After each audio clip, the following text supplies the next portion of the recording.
Peace, peace, peace. Shout out to everybody in the building. My fault, my fault. I was supposed to start a little bit earlier today. I try to start at like around 6 and 7, but things happen. I got work, got other things to do. But yeah, shout out to everybody in the building. I'm starting now. And I just saw something that I want to touch on. I just saw it just now. Just now. Shout out to everybody in the building. Shout out to Kenny Johnson. Shout out to the visionary. You already know BYB. Shout out to Jackie. Good evening. Shout out to that I can't even say this name. I don't know if this is a name. Too many letters. Can't really see, but peace God. Shout out to the Hood Mistress. Shout out to Baka. Shout out to Damu. Oh, my Cash App is I'm putting it in the chat right now. I'm putting it in the chat right now. And oh yeah, shout out to somebody. I don't know who you are. And again, I don't know if you want me to say your name. You sent me some money on Cash App. Much appreciated. Thank you. So whoever you are, if you're in the building, thank you. Make sure I thank you again later. I'm gonna keep pushing that. Thank you. And I gotta make sure and if anybody, if y'all see somebody named Emmanuel come in the building, let me know, because I was meaning to give him a shout out. I gave him a shout out, but I don't think he was in the building to get the shout out. But I want to make sure I properly shout everybody out. But how's everybody doing? Oh, what was that? What was that? That was crazy. Shout out to everybody in the building. Oh, what's going on? Oh, I dropped the Cash App in there, Damu. Shout out to everybody in the building. Shout out to everybody in the building.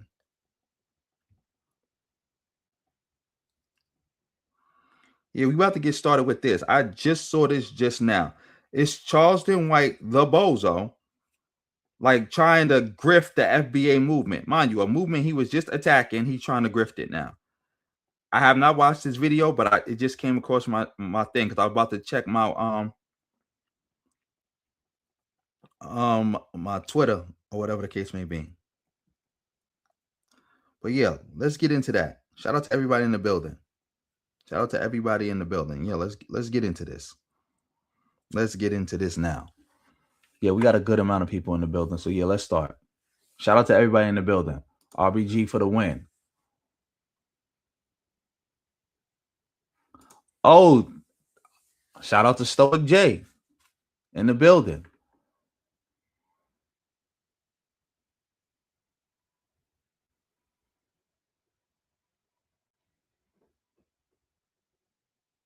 Yeah, shout out to everybody in the building. Oh, shout out to East Coast Kev in the building. Family, make sure y'all liking the stream. Make sure y'all support the stream any way y'all can. Any way y'all can. Monetarily, getting a membership, hitting that join button, gifting a membership, sending a gift, PayPal, Cash App, Venmo. I take it all. Whole lot of ones beat a whole lot of nuns. Super thanks. Super sticker. Super chat. I take it all. And if you ain't got no money to support, you know what to do. You can hit that like button, hit the subscribe button, hit that bell, drop a comment, hit that reaction heart. Just participate in the stream. I'm outside the algorithm. So help me get back in it. Because I got a strike on my channel because these people be having me under attack. Shout out to Damu. Shout out to Damu Dino. He said he sent 25. Let me see. Yeah, you did. Shout out to you, bro. Much appreciated. Much appreciated. Much appreciated. Thank you. You set it off.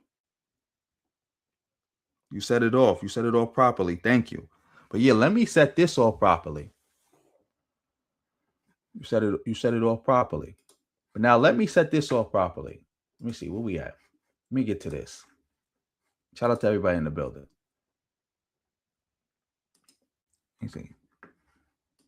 Dang. And family, let me know if the internet get choppy, because I called my company and I was talking to like my neighbors and stuff. They said their internet is choppy too. So if this get choppy, let me know. Let me know.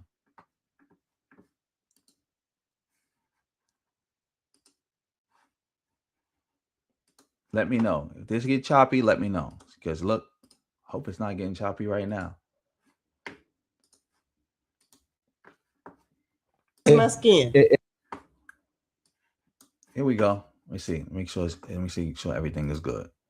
Everything is good. Everything is good. Everything is good. Everything is straight. Yeah. So let's get to this. Let's get to this right now.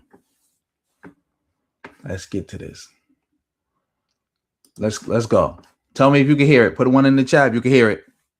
I'm Jamaican. You ain't black. Then what am I? Jamaican. I'm black. You Jamaican. No. You Jamaican. It's a difference, huh? It's a difference. Okay, describe the difference. If I go to what color is my skin? What color is my skin? Yellow. Okay, and it. Look at Charleston White. See? Look at Charleston White. A total grifter, one-eyed bozo, a misleader. Like Charleston White is the definition of a misleader. There are people in jail right now that Charleston White led them to that jail cell. That he even said out his own mouth, those people didn't have nobody, the family didn't care about them, and they were slow. He misled a bunch of slow people into jail. He got them to do a bunch of crimes that they didn't even want to do, that they didn't even fully understand what they was doing, because again, they were slow, and when they got caught, Charleston White blamed everything on them and got them put in jail while he got out. Can't make this up. Oh, shout out to Milton for coming through for with the 10. Family, make sure y'all shout out everybody who's supporting the stream. Make sure y'all shout out everybody who's supporting the stream. So make sure y'all shout out Don Moo for coming through on the Cash App, and shout out Milton for coming through with the super chat. I appreciate you too, bro. I appreciate you too. But yeah, this is where the dumb stuff come from. This is where it come from. He got this from FBA. He's a total grifter. You was attacking FBA, but now you're using the FBA talking points to attack other people because you see like, oh, I could get some clout. This is some easy clout. Because again, he may be not as smart as people think he is, but he's smarter than the average person who follow him. But yeah, let's get back to this. Derived from? Even white derived from black. Even white derived from. Also, I meant to say, he just said when she asked what color am I, he said yellow. So light-skinned people ain't black no more? Inquiring minds want to know. He just said, when she said, oh, I'm not black, so what color am I? He said yellow. So yellow bones ain't black no more? Light-skinned people not black no more? Anybody, what y'all doing, the brown paper bag test in reverse? Anybody lighted in a brown paper bag is not black no more? Because that's what it sound like to me. That's what it sound like to me. But yeah, let's keep this going. Black. All colors in the color spectrum come from the black. But come on, Mo. You just regurgitating some bullshit right now. Oh man, I curse. You just regurgitating some nonsense. You talking about all colors on the color spectrum come from black. We talking about race. You talking about black in terms of race. What are you talking about the color spectrum? What are you talking about the color spectrum? Who cares about the color spectrum? We talking about race. This is the type of pseudo talk that you could only pass off in these spaces. Only pass off in these spaces. And again, shout out to Damu for coming through on his Cash App. Shout out to Milton for coming through on this on a super chat, helping me hit my goal. He set it off for the goal. Let's go. Y'all have been classified as Jamaicans. We still haven't been identified nor classified. We were just given a color. When I fill out a paperwork here in the States, it doesn't say Jamaican anywhere. But black is not a person. That's not a noun. Mm-hmm. That's more of an adjective, isn't it? Well, how can you describe me as being black? You have a name. You're Jamaican. You're American. Well, I'm black American. Okay, I'm black Jamaican. It don't say that. You're making something up now. You're the one making stuff up. Look, you're not even coherent. Like, this is people, big homies. This is the person who done said all this weirdo, disrespectful stuff that people still insist that people listen to him because, he just saying that to get attention. Oh, yeah, you gotta eat the meat and spit out the bones. Oh, a broken clock is right twice a day. Oh, he the one who helping us reach the youth. This is the bozo right here that these people be talking about. This dude right here, Charleston White, he not even coherent. What is he even talking about? What is he talking about? He's not even coherent, bro. He's not even coherent. But we're gonna let him finish babbling. And also, I'm happy to say in the comment section, because again, this is a clip he put on his own Twitter page. And in the comment section, people roasting him. So he getting roasted in his own comment section. That's how stupid this is. But I'm gonna let him finish talking. I'm gonna let him finish going. It don't say that. I'm happy that they laughed at him. Paperwork, we have to check something. When you go back home, you don't check nothing. You're automatic Jamaican. Right. I'm not automatic American. I'm automatic black. Black people aren't American. We had to be given American rights. When we say black, we talking us. Mm-hmm. Y'all ain't us. Mm. Don't y'all got Jamaican food? Yes. Don't y'all have a Jamaican culture? Yes. We don't. You have an American culture. What's in Texas? In Texas, you have soul food. What's barbecue? That's our culture. Mm-hmm. Black slaves didn't barbecue. Slaves didn't barbecue. Shout out to East Coast Kev for coming through with the 5. Yeah, she lightweight cooking him. I thought she was just gonna agree with what he's saying. He don't even know what he's saying, because now he arguing that black people in America don't got a culture. Now we not. You already said we not American and we don't have a culture. Is FBA gonna go after him for saying this? No. In fact, the FBA bozos is gonna co-sign him, because all they're gonna do is see the headline of him telling the Jamaican lady she not black, and they're gonna just go with it. Can't make this up. Can't. Let's keep this going. Slaves didn't create that. Mm-hmm. Soul food, pig intestines, pig feet. So what did slaves used to eat? The slop that their masters gave them, like the dogs, what you would give your dogs. That's what they ate. And that became part of what we ate. So you say that's our culture? No. Come on, don't do us like that, please. No. I understand you play devil's advocate, but no. Oh, he just shitted on soul. Oh man, I cursed again. He just did it on soul food. Like he said, soul food ain't our culture. The funny thing about that, a lot of people do see it that way. A lot of people don't try to do. A lot of black people in America, for all you don't know, don't want to be associated with soul food. Well, what we call soul food, because remember, soul food is an umbrella term, so a lot of stuff fall under soul food. But a lot of like the core soul food, people don't want to be associated with it because they say that's slave food. That ain't got nothing to do with me. That's not my culture. That's nothing. That's slave food. We beyond that. So for all you don't know, when he said that part about that's our culture, the slave food, he not necessarily wrong on that one. As in, there are a lot of black people who see it that way. There are a lot of black people who see it that way. So I gotta keep it real. That part, he not so wrong about. Nobody in this world have been done like the person, not the African. See, this is what people forget. It was a small portion of Africans who was transported over here and was made to be slaves. It was a small portion. The rest was created and bred. They had slave form, but they bred this because slave. Oh, he's right about that. There was a small group of black people, a matter of fact, small and relative to other places, that were brought to America, and they were bred. That's how we got so many. America, the breeding farms, especially in Virginia and Maryland, got so big, and there was so many, and they got so good at breeding black people that they was able to create a domestic slave trade, where you would have plantation owners coming from Louisiana, Texas, Mississippi, Alabama, all these places, traveling all the way to Virginia. Matter of fact, the people who was transporting the slaves did the traveling. They would travel from those places to Virginia, to Maryland, and then bring the enslaved down the Mississippi and then sell them in the Gulf Coast. It triggered its own. Those breeding farms were so big that it triggered its own domestic slave trade. Excuse me. I don't know why I'm having problems talking right now.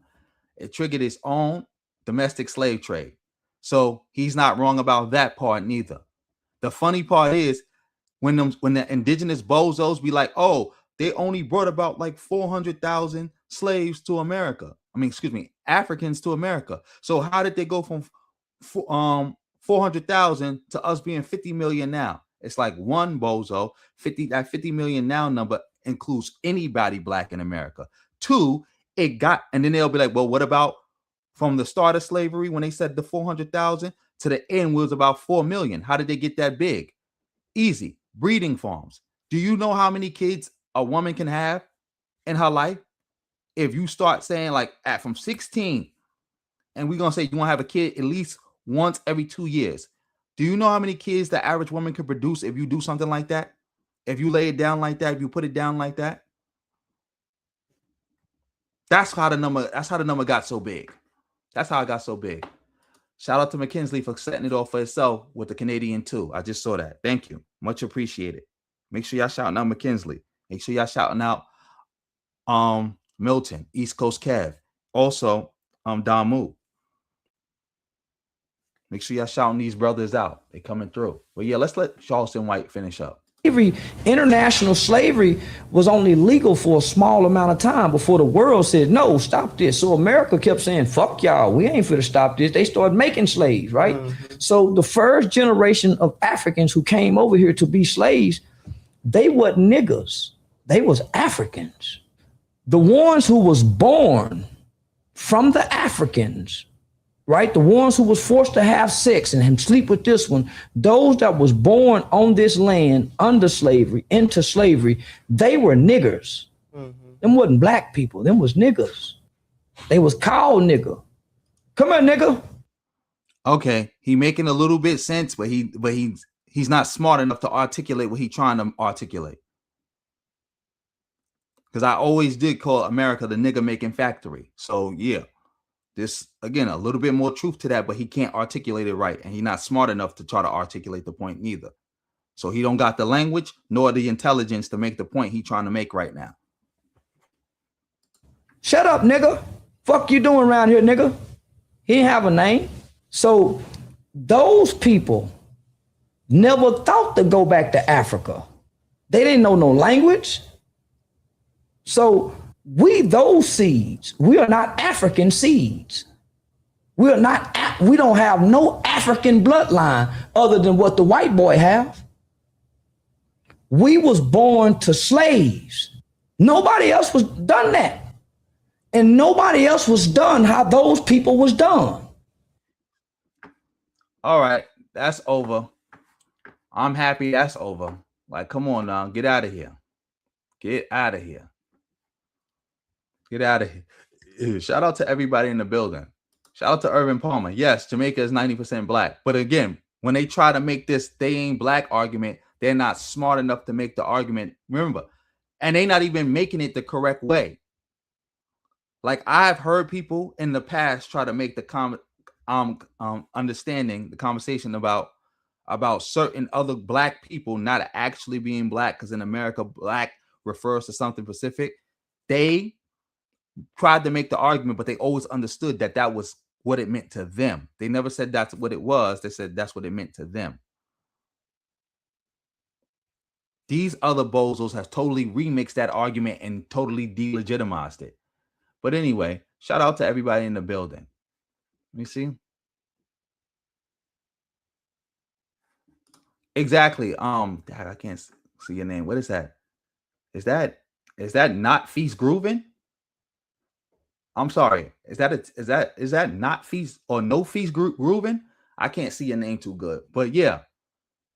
You're right. It wasn't uncommon to have a bunch of kids. It wasn't uncommon. My mother, they was looking at my mother like she only had a little bit of kids because she only had 4. She only had 4. My uncle had like 13 or something like that. Like that was super common. Super common. It ain't hard to like boost the population if everybody having 10 plus kids, 9 plus kids, 7 plus kids, 8 plus kids, 12 plus kids. Shout out to East Coast Cat for coming through with the double up. He not smart. Like I said, he not smart enough to make the argument that he trying to make. That's what it all come down to. He's grifting, and he's not smart enough to make the argument he's trying to make. It's obvious because normally you hear Charleston White, he can flow. But as you can see, he was stumbling over his words to the point where I started stumbling over my words.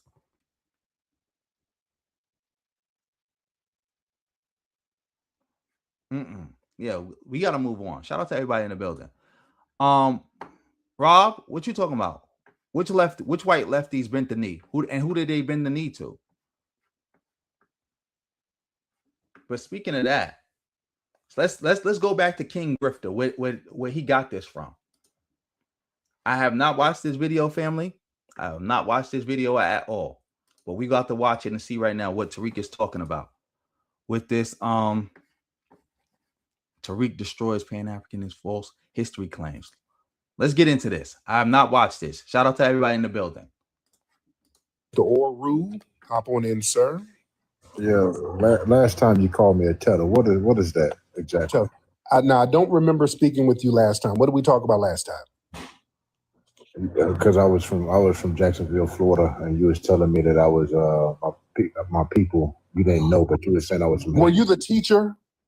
Exactly. Okay, this was because you were talking about Carmelo deserved to go to prison because you sound like a tether. That's what tethers say. Tethers say shit like that. Yeah. Again, now tethers say stuff like that. What quote unquote tether said that Carmelo's supposed to go to the prison? Tariq, you just making stuff up. And also, this guy, he probably was also calling you a tether because you're from Florida. Remember, FBA originally wasn't claiming people from Louisiana, Florida, the Gullah Geechee, or New Yorkers. If you was part of one of those four places, they wasn't jacking you. And freedmen added in Indian freedmen. They wasn't if you was enslaved by Native Americans, they wasn't jacking you. That's what the freedmen hate group added in. But you can't make this up. But let's keep it going. Yeah, but he deserved consequences. I didn't think he was going to get 35 years for murder. I think you were caping for white supremacists. The Metcalf family, a bunch of damn white supremacists, sir. So usually tethers cape for them, sir, because it ain't in our spirit to do that as foundational Black America. No, what is a tether? A tether is somebody like you who pretends to be of the lineage, but they're not. Most likely you're from the Bahamas or some shit. Your family is somewhere from the Caribbean. No, my lineage. See, that's why is Tariq so certain about that? Because he's from Florida. Remember, they used to attack people from Florida all the time, nonstop. All the time, nonstop. Shout out to Milton for doubling up with another 10.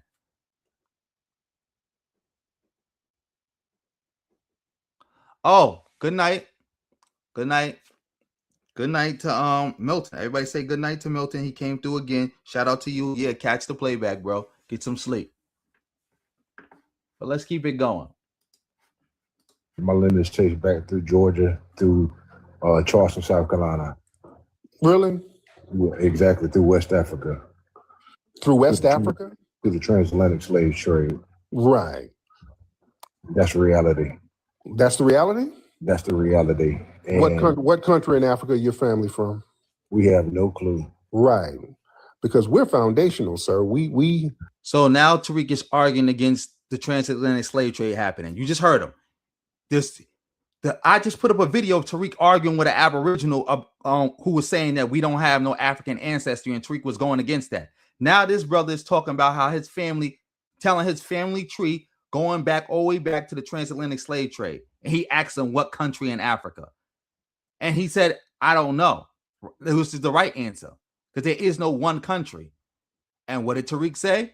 Well, you don't have no proof or something like that. You can't make this up. This guy's a total dweeb bozo. Our lineage goes further than modern African nation states right now. Okay. The issue is, what's the issue, sir? Mr. Oru, what's going on with your phone, brother? Did you drop some bushmeat from South Georgia?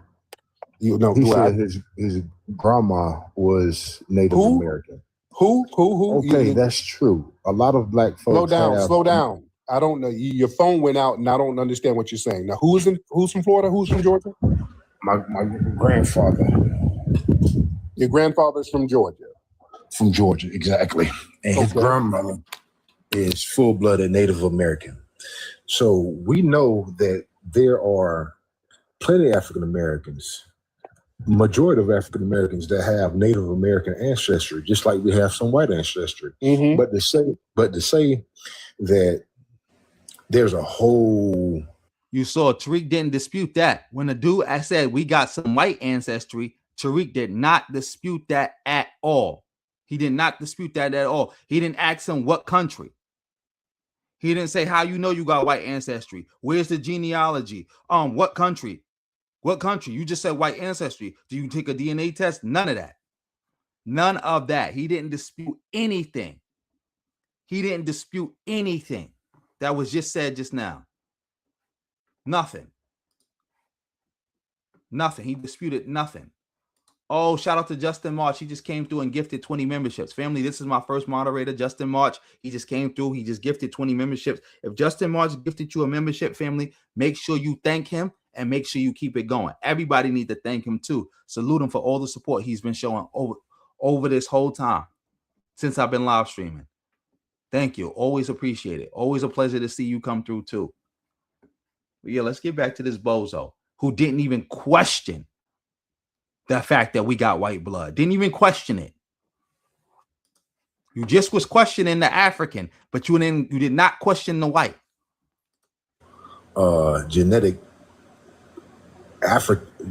not because you don't like African, genetic black tribe or something over in North America. That's BS. That's distortion.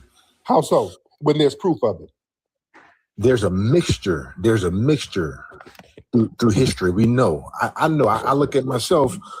I can tell that I have like Native American in me. My grandfather, he was jet black, but his Is Tariq sure this guy's Pan-Africanist, or he just somebody that Tariq don't like? Because remember, like Tariq was just calling him a tether for being from Florida and saying that he was against Carmelo Anthony.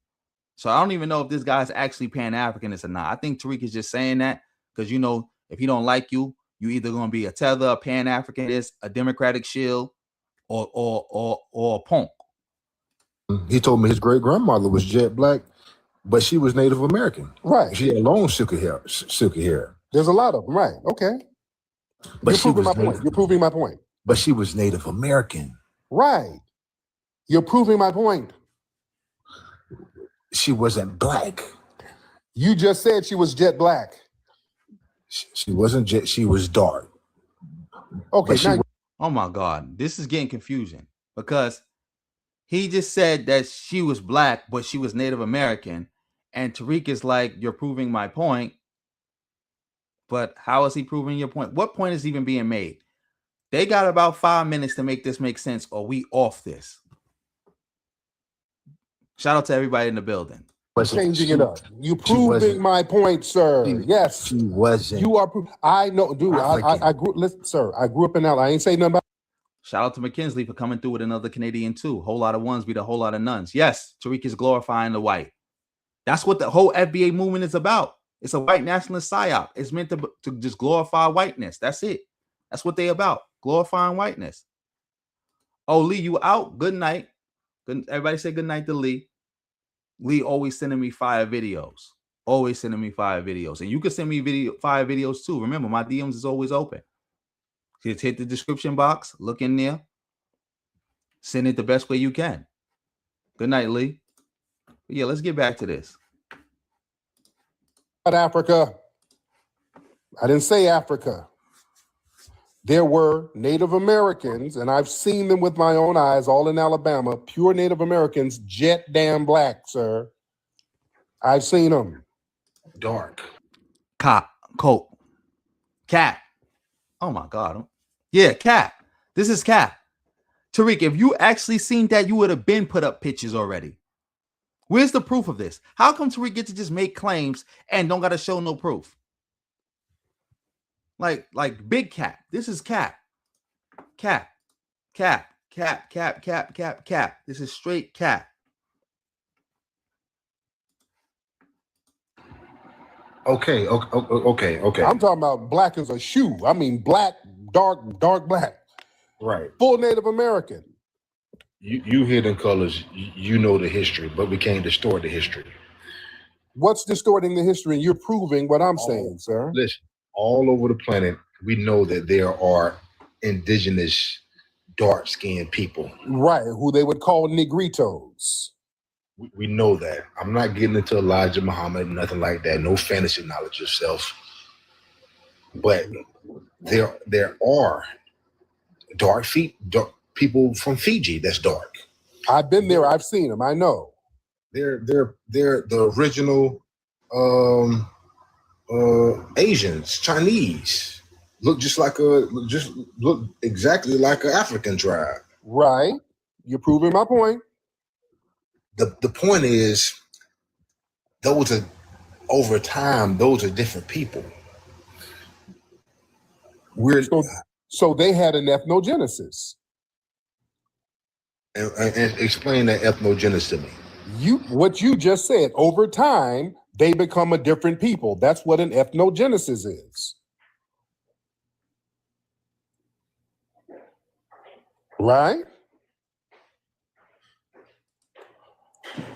Mr. Oru, I don't know, he must be Googling someone. I think he's Googling what ethnogenesis means. He put me on hold. He's on hold. I'm right here. Okay. Right here. Did you Google ethnogenesis? No, I didn't yet because I don't want to put you on hold. Right. I know there's a possibility that I had a book early, Ramses III, and the link between South America and Egypt with the Olmec heads. Now we're just going all over the place. So let's bring it back. With Olmec heads and all of that. Let's reel it back. You just acknowledged that Fijians, people in Fiji, look black, but they what? There's specks of DNA. Oh my God! We about to get into a heavyweight pseudo battle. It's gonna be a heavyweight pseudo battle. We are about to get into a heavyweight pseudo battle, and we're not doing this. Not doing this. No, that's out. Shout out to everybody in the building. They got about 5 more minutes to clear this up. Shout out to the visionary for setting it off for itself with the 199. Whole lot of ones beat a whole lot of nuns. Thank you, bro. You just helped me get closer to my goal.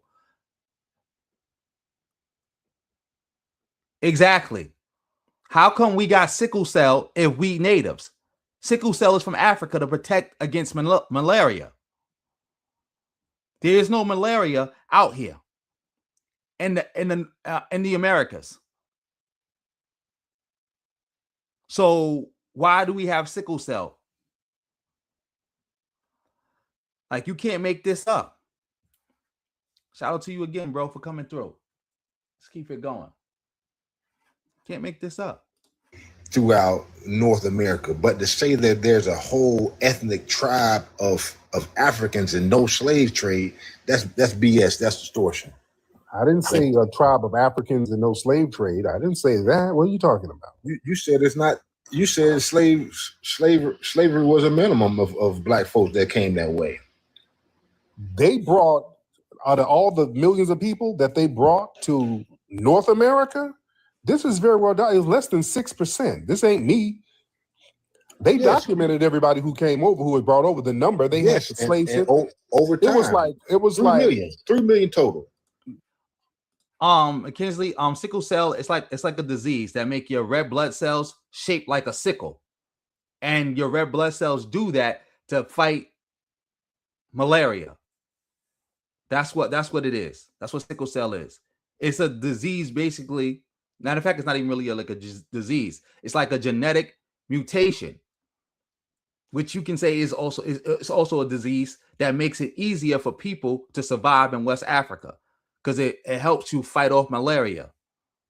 That's how we know we couldn't be indigenous to America, because people who live outside of that area, especially in West Africa, don't have sickle cell.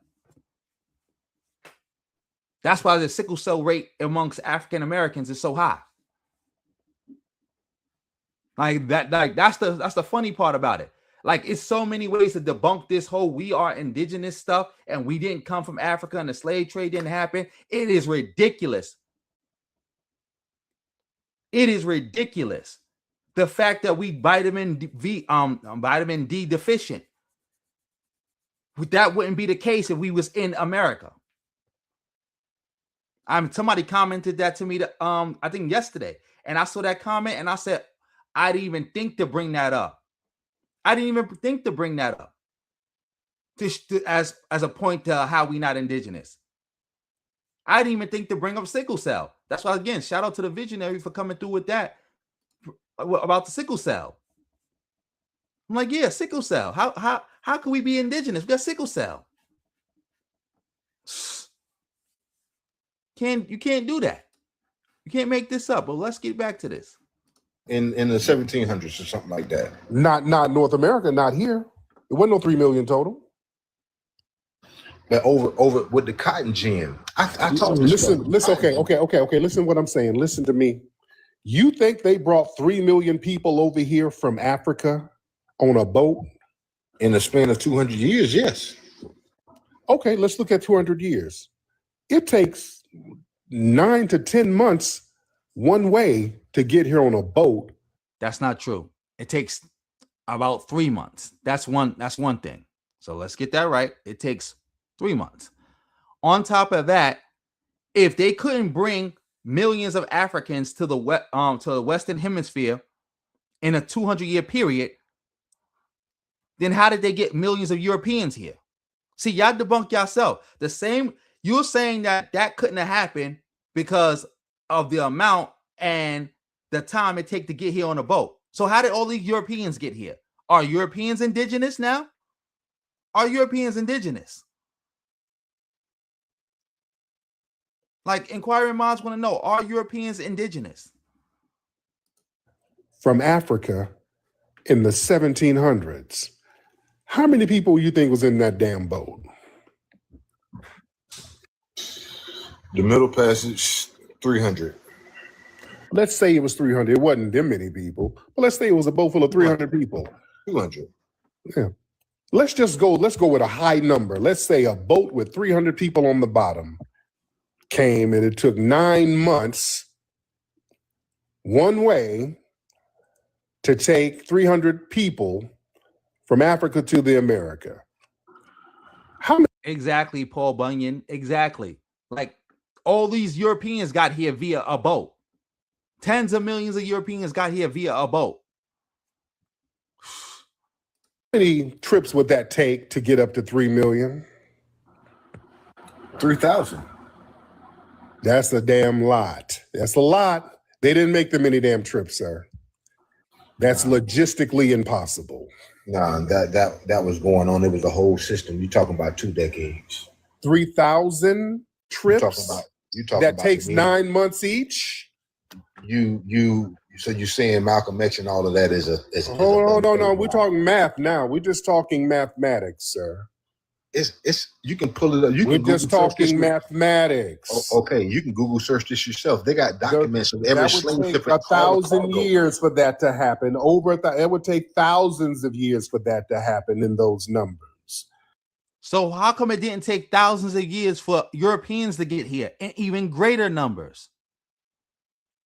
Tariq talking like it was one boat. Like it was one boat. He got the capacity wrong. He got the time it take to get from the west coast of Africa to America wrong. He got everything wrong. Shout out to you, Lee. Yeah, I'll probably do that. Thank you for the idea. Yeah, let's keep it going. To bring 3 million people over here in a boat that takes 9 to 10 months one way. Our mind just waking up within the past 50, 60 years. But people been educated way back then in the 1700s. This stuff is well documented as far as cargo. They had a list of all the cargo, all up and down, not just North America, but Central and South America. I'm sure you came across the book, We the Black Jews or something like that by the Nation of Islam. You're all over the place now, brother. Where's documented? You're just throwing stuff on the wall right now, brother, because you know, though, that math wasn't mathing. You figured out that math wasn't mathing. Nah, 200 times 3,000. What you talking? You talking about a whole system of a whole lifestyle. You talking about just like me and you talking. getting up and going to work tomorrow, whatever. That was the reality. People are getting up, going to work as a slave trader, as a merchant. That was their job. That was their livelihood.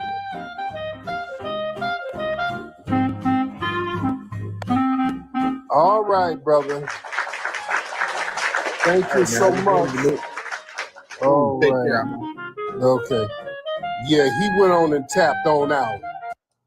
Yeah, he went on and tapped on out and just started tether babbling. He just started throwing crap on the wall because he realized that math didn't really math like he thought it was gonna math. Yeah, when you start looking at the logistics and it didn't take no damn. Who said 3 months? It didn't take no damn 3 months. It did take 3 months. See, we don't let Tariq finish up and then we don't get off this. But I'm happy this happened. I'm happy I watched this. Heavyweight battle of the pseudos. Shout out to 350 yo for coming through with the gifts. I guess it finally works now. Well, now they show me when people send gifts. I'm like, what is this? Thank you for the gifts. Thank you for the 30 jewels. Much appreciated. Everybody make sure y'all shout out 350 yo. Yeah, let's keep this going. Ooh, they got a new feature. I think what was happening is because I needed to, matter of fact, yeah, I got a new feature because I was doing everything trying to figure out why the streams was getting choppy. I updated this, everything. Well, I guess while updating, I got the new feature. But yeah, shout out to 350, yo. Let's keep it going. Like 6, 7, 8, 9 months. Family, yeah, that took a long time for them to go back and forth. You understand?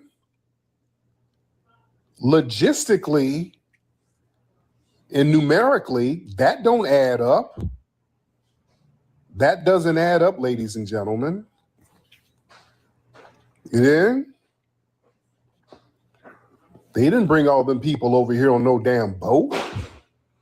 That's mathematically impossible with those numbers. Come on.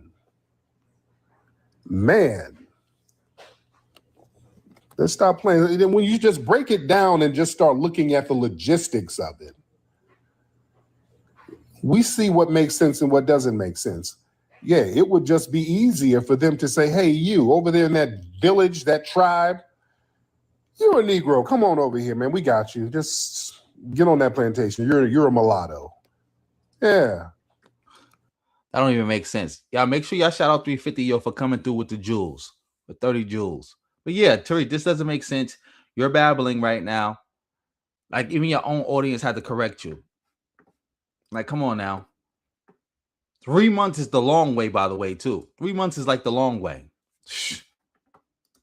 That was simpler than a 9-month boat ride.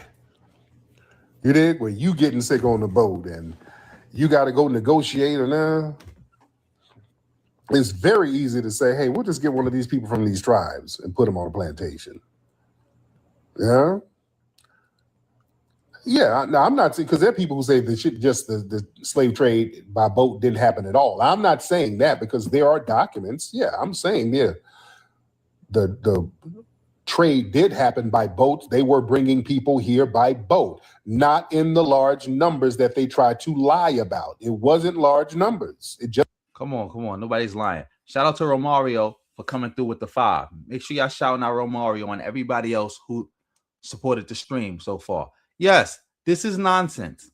Complete nonsense. Like, and he won't talk to Professor James Small because he's gonna lose. Tariq is gonna lose. How many times have I watched actual professors call Tariq out for debates and Tariq never took it? He'll start making jokes, start roasting, and that's it. That's how people should have knew that this whole FBA stuff, even Tariq in general, is a bunch of bozos. Instead of talking to the people who will actually be knowledgeable about this, they don't want to talk to them, but they want to talk to regular people all day. You want to talk to regular people who are not scholars, who would not have no special knowledge or understanding about this topic, but you don't want to talk to the actual scholars. Make that make sense. Make that make sense. You can't. Shout out to you again for sending the 5. But let's let Tariq finish up. Bozo. This wasn't. That's my argument. Now, if somebody else has another argument, that's fine. That's what it is. It don't change lineage, though. All right, that don't change lineage.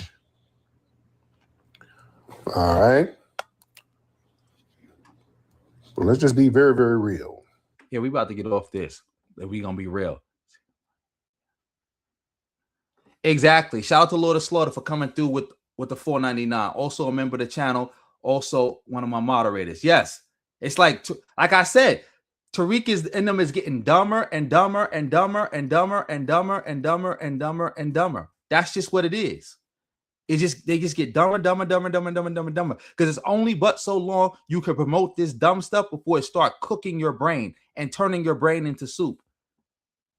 No matter how smart you were at the beginning, if you keep staying with this, you're going to be dumber when it's all said and done. Shout out to you again for coming through with the $4.99. Can't make this up. All right. Let me see. All right, raise your hand, family. Let me get you up in here. Yeah, we off this. We off this. We are off this. Shout out to everybody who in the building right now. Shout out to everybody who came through.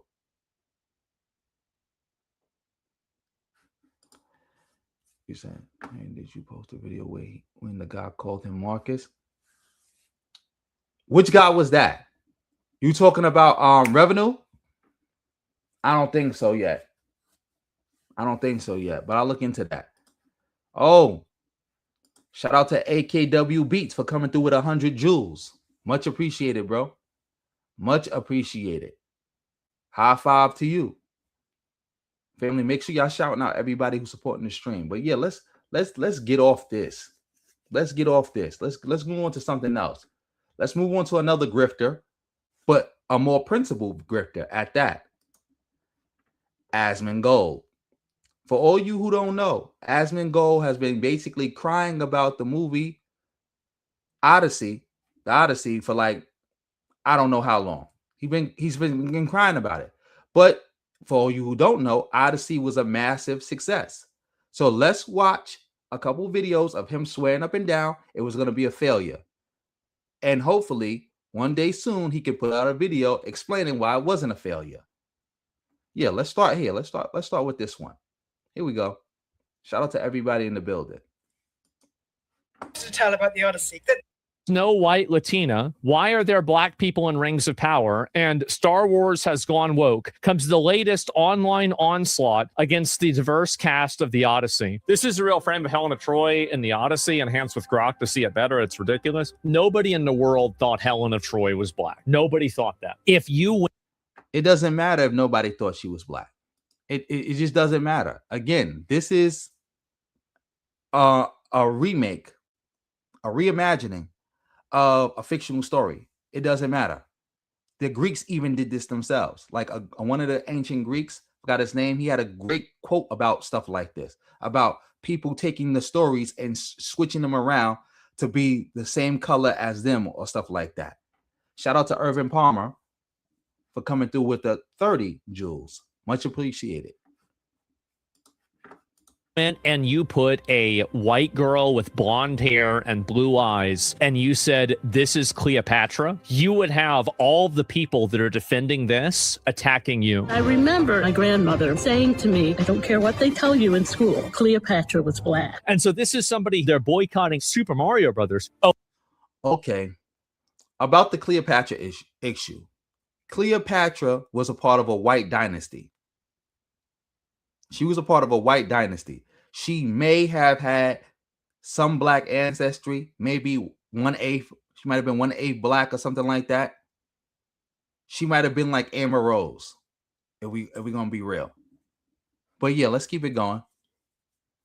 this is the guy. John Lazumo, only Latinos should be playing a Latino, stands there in blatant whiteface taking a check for playing a Greek. So wait a minute. This guy had no problem. He had no problem taking a role. Are you going to be watching Super Mario Brothers? No, I will not be watching Super Mario. Goodness. So they could have included a Latin character. Messed up the inclusion. They disincluded. Just cast some Latin folk. Had some Latin folk. We're 20% of the population, the largest people of color group, and we're underrepresented, overrepresented in the worst kind of jobs, though. So no Super Mario Brothers for you? Hell no. They have no problem playing this role. They don't care about this. They simply say this so they can take advantage of you. That's it. I want to make 3 points that I think So this is the person. That's not true. That's not true. Maybe some people are saying it cynically and weaponizing it, but guess what? They wouldn't be able to do that if it wasn't for racist white people to begin with. Like, we got to remember, somebody couldn't weaponize the race card if we didn't live in a racist society. See, it's your fault. See, this what happened. Racists cry about people, quote unquote, weaponizing the race card, but it's your fault that there's even a race card to weaponize. That's like somebody being a known thief. You always known for stealing. You have created an environment where people know if you come around, they can steal, and they know people will naturally blame you. Is that fair? Is that right? That's your fault. That's my only response to that. If you hadn't spent your whole life being a thief, this wouldn't have happened. Just like the boy who cried wolf. You are a known liar. So when you call for help and people actually need help, when you actually need help, nobody shows up because you're a known liar. That's your own fault. You did that to yourself. You did that to yourself. Shout out to Starbright for coming through with the jewels, 30 jewels. Much appreciated. But yeah, let's keep it going. Did that to yourself.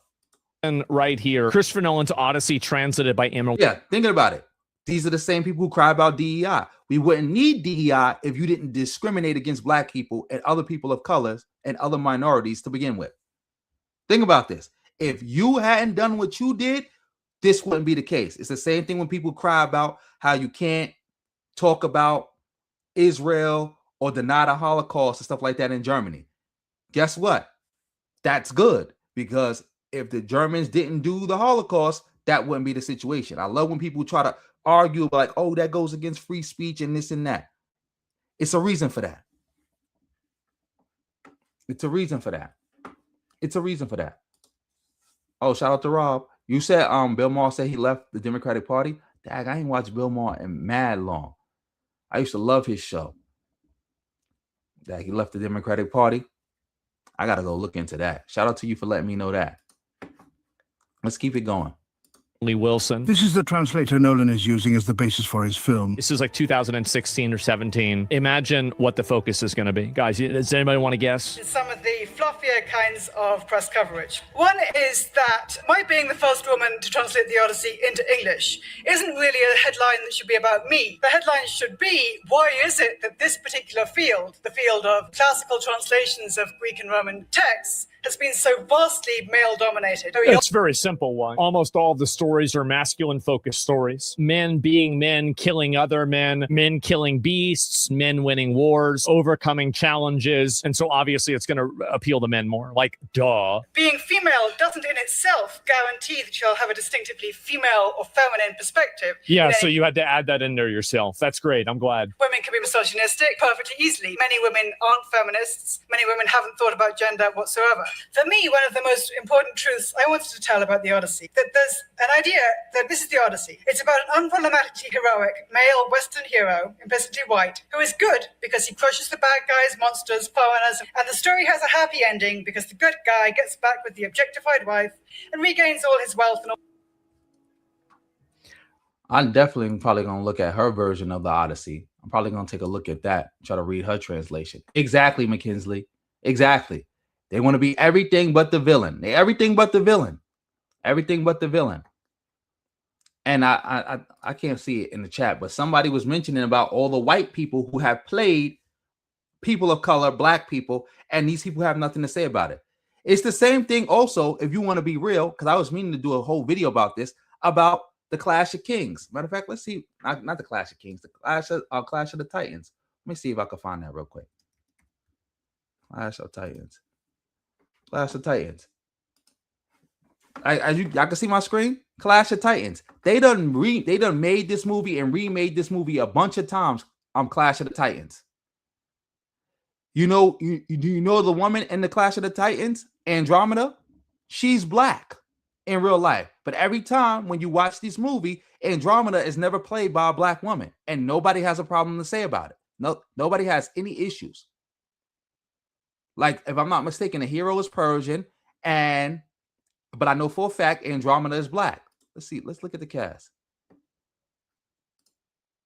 This woman played Andromeda. She's not black.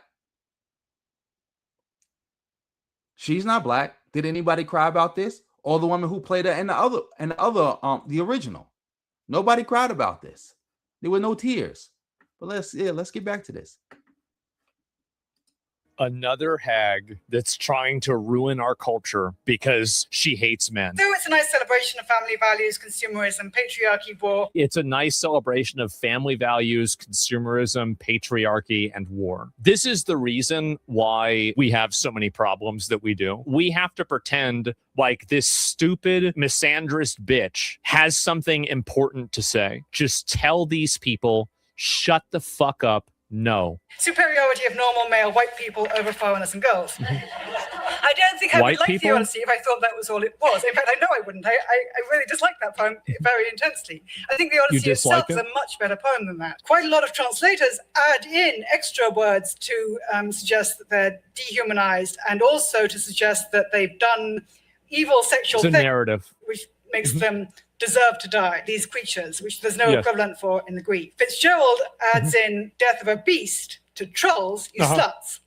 Again, there's nothing equivalent to sluts in the Greek or trolls. Fagles honors these women with sluts and whores, posing modern versions of misogyny onto this ancient text without interrogating their own, without thinking, how are the misogynies within this text different from my misogynies? How might there be a gap? This is, again, it's all about misogyny. It's all. But you didn't refute her. Like, see, again, you about to go rant and attack her for what she's saying, but you're not proving that she's wrong.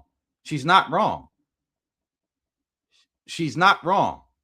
She's talking about how people were interjecting things into the Odyssey that wasn't there. You ain't got nothing to say about it. See, that's the thing also. Like, again, these people will watch people interject all kind of themes into ancient texts that was not there. That were not there, and they'll co-sign it, just like what is it? Zack Snyder did with 300. He basically made 300 a race war. White people versus people of color. Because if you pay attention to 300, they had armies from representing all the black and brown people. Just black and brown people. Arabs, Persians, Africans, all that. Against a bunch of white people. Like, that wasn't there. But if somebody was to make a version of 300 that was more accurate, or they was to interject their own narrative into it, y'all would cry. Y'all would cry. That's why y'all losing. People are hip to the games. About how oppressed you are. It's insane how bad this is. The part I read was book 9 about the Cyclops. I was curious to see the degree to which translators undermine or not recognize what I think is clear in the Greek, which is that Polyphemus is an anthropos, he's a human being. He's not a human being. I thought that his father was like Poseidon or something. That's why Poseidon fucked up the ship. What?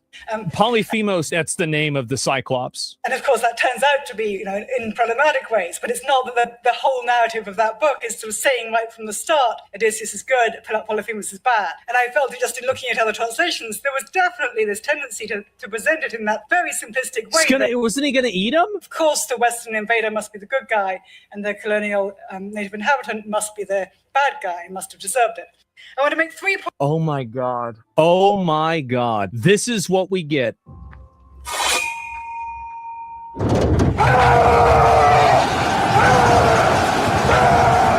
Oh my God, Rob, you crazy. That was white people, Black Panther. Shout out to Rob. Oh, shout out to the Hood Mistress. Exactly. They did that in The Mummy. Like I said, somebody else was dropping. I can't find the comment now. I'm trying to scroll up and find it. But yeah, they did this in other movies too. And nobody batted an eye. Nobody had nothing to say anything about it. He is a rage farmer, but he's a true believer though. Like, it's not just clout chasing. It's not just a grift. He believes in what he's saying. I don't believe that if you were to talk to Asmongold, like in private, he would say like, I don't care about anything like this. I'm just doing this for the internet. No, he cares. He believes in it. Exactly.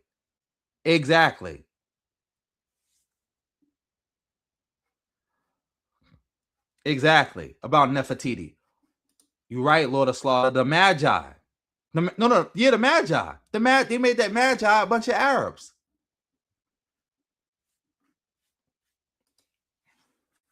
Now you can't make this up. Let's keep it going.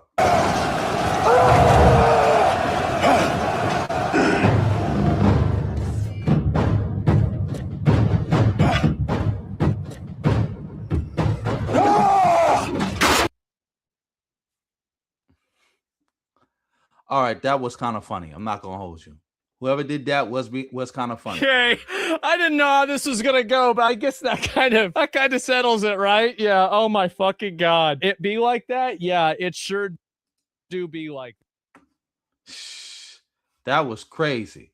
I'm not gonna hold you. That was kind of funny, but let's see what he got to say this time. When you read the Iliad and the Odyssey, very little time is spent in the perspective of the women. 87% like-dislike ratio for Christopher Nolan's The Odyssey. Oh my god. 446,000 dislike-a-rooskies. Check the first trailer. Well, I think the first trailer was pretty well liked, right? It was at 620K versus 130K. So it still had a positive like-dislike ratio. So this is the second trailer that it had, which had it's actually getting worse. And that's not even a little bit worse. That's a lot worse. It is a total chud uprising. The official Odyssey accounts turns off comments on marketing. The Odyssey cast joins Christopher Nolan in London. Only some accounts can reply. Man, it's so over. It's actually, dude, the hidden reply. It's, oh my god. Does no one have two wives? No, and fuck you. Look, you know what's so funny? Again, the Odyssey was a massive success. Massive success. These people right here were so happy. They thought that they was going to convince people to not watch a Christopher Nolan film because of quote unquote race swapping and gender swapping and sexual identity swapping. Like, come on, bro. Like, the funny part is this probably would have worked 20 years ago when kids still read the Odyssey in school. Like, most people probably don't even know what the Odyssey is. They probably think this is just a brand new movie that Christopher Nolan just decided to write. They probably don't even know it's an adaptation because the educational system in America is so bad. They probably don't even know that this is an adaptation. The average person. That's why this doesn't work. When you say, oh, they're changing it. The average person don't even know what you're talking about because the average person never even read the Odyssey or the Iliad. They don't even know what this is. They have no idea. Red carpet. I thought we were supposed to walk the sticks. Why did this one get hidden? This is about Achilles. This isn't even a bad comment. They're so dumb. Woke movie is DOA and it got dude. Every new post is locked. Are they really? Wait a minute. So this is locked and they all have replies turned off. When did they start doing this? Every single one has locked comments. Largest screens on sale tomorrow. Okay, so then 220 comments, and then they turned it off. A reminder to all the MAGA trolls, the Odyssey is not historical. You know what? Actually, I agree with you. I want Black Panther starring Tom Holland, Ben Affleck, Ryan Gosling, Pedro Pascal can be the father. Okay, so this isn't quotes. I'm looking for the wrong one. Okay, view hidden replies.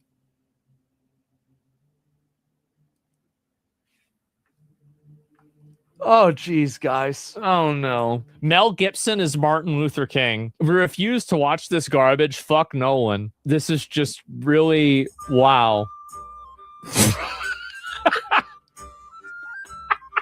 Why would you hide this one? It's funny. They should have left this one up. Why wouldn't they hide it? It's obviously racist. Put forward by a racist person to try to make a racist point. Can't make this up. That last one was funny, but this one is not funny. The last clip we watched, yeah, that was funny, but this is not funny. Let's keep it going. Julia Roberts is Harriet Tubman. Boycott. Don't support the rewrite of history and culture. Your money matters. Fuck your race swapping garbage. What the fuck is this shit? Everybody. You teach it. The only Homer people know is Homer Simpson. And the funny part about it, most people don't even know Homer Simpson anymore because The Simpsons is washed up. As far as I know, I don't remember the last time I saw anything from The Simpsons or I even watched anything from The Simpsons. Like, yeah. Can't make this up. Look up the seven. All right, I'm about to do that right now. Let's keep going.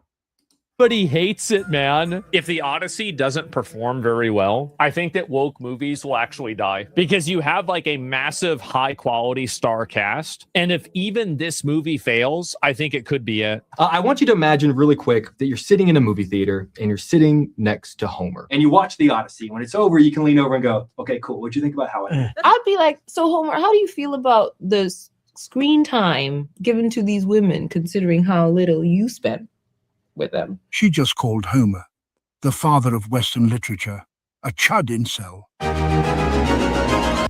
Homer is supposed to be the father of history. But yeah, I just looked it up. What am I looking for, her mistress? Like, I looked it up. What is it supposed to be like? What am I supposed to be seeing? I just looked it up. Am I supposed to look at the trailer or look how bad it is or whatever the case may be? Oh, now I know what you're saying. It got a black woman in it. Matter of fact, let's go to that right now. I think this is it. I think this is it right here. Shout out to the hood mistress for coming through with that. See? That's why you got to participate in the chat. Let's look at this.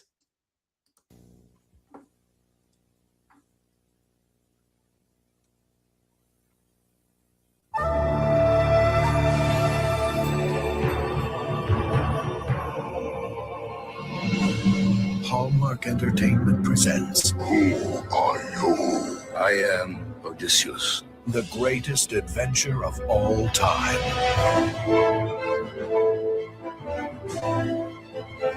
You must make this journey. Set the sails!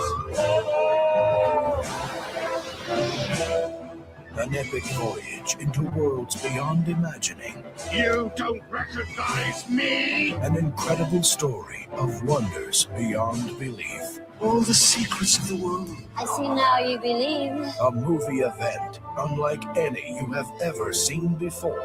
Me, Odysseus! I come to Troy! The Odyssey.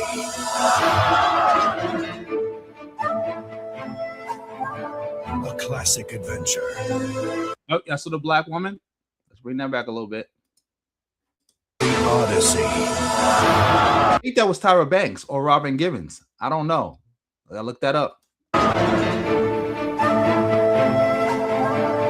classic adventure. Delightful, larger than life. A feast for the eyes. Irresistible. A major entertainment event.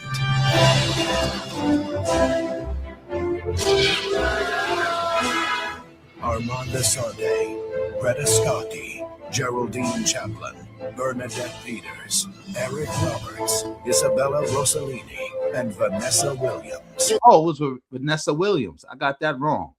Destiny is to become immortal, to have your name on the lips of endless generations. The Odyssey. And you know what's so funny? Nobody had a problem with this back then. That's another thing I meant to say. A lot of this stuff that we see today didn't exist back then. This was like a bunch of racists who weaponized canon and source material to just attack black people being in movies and shows.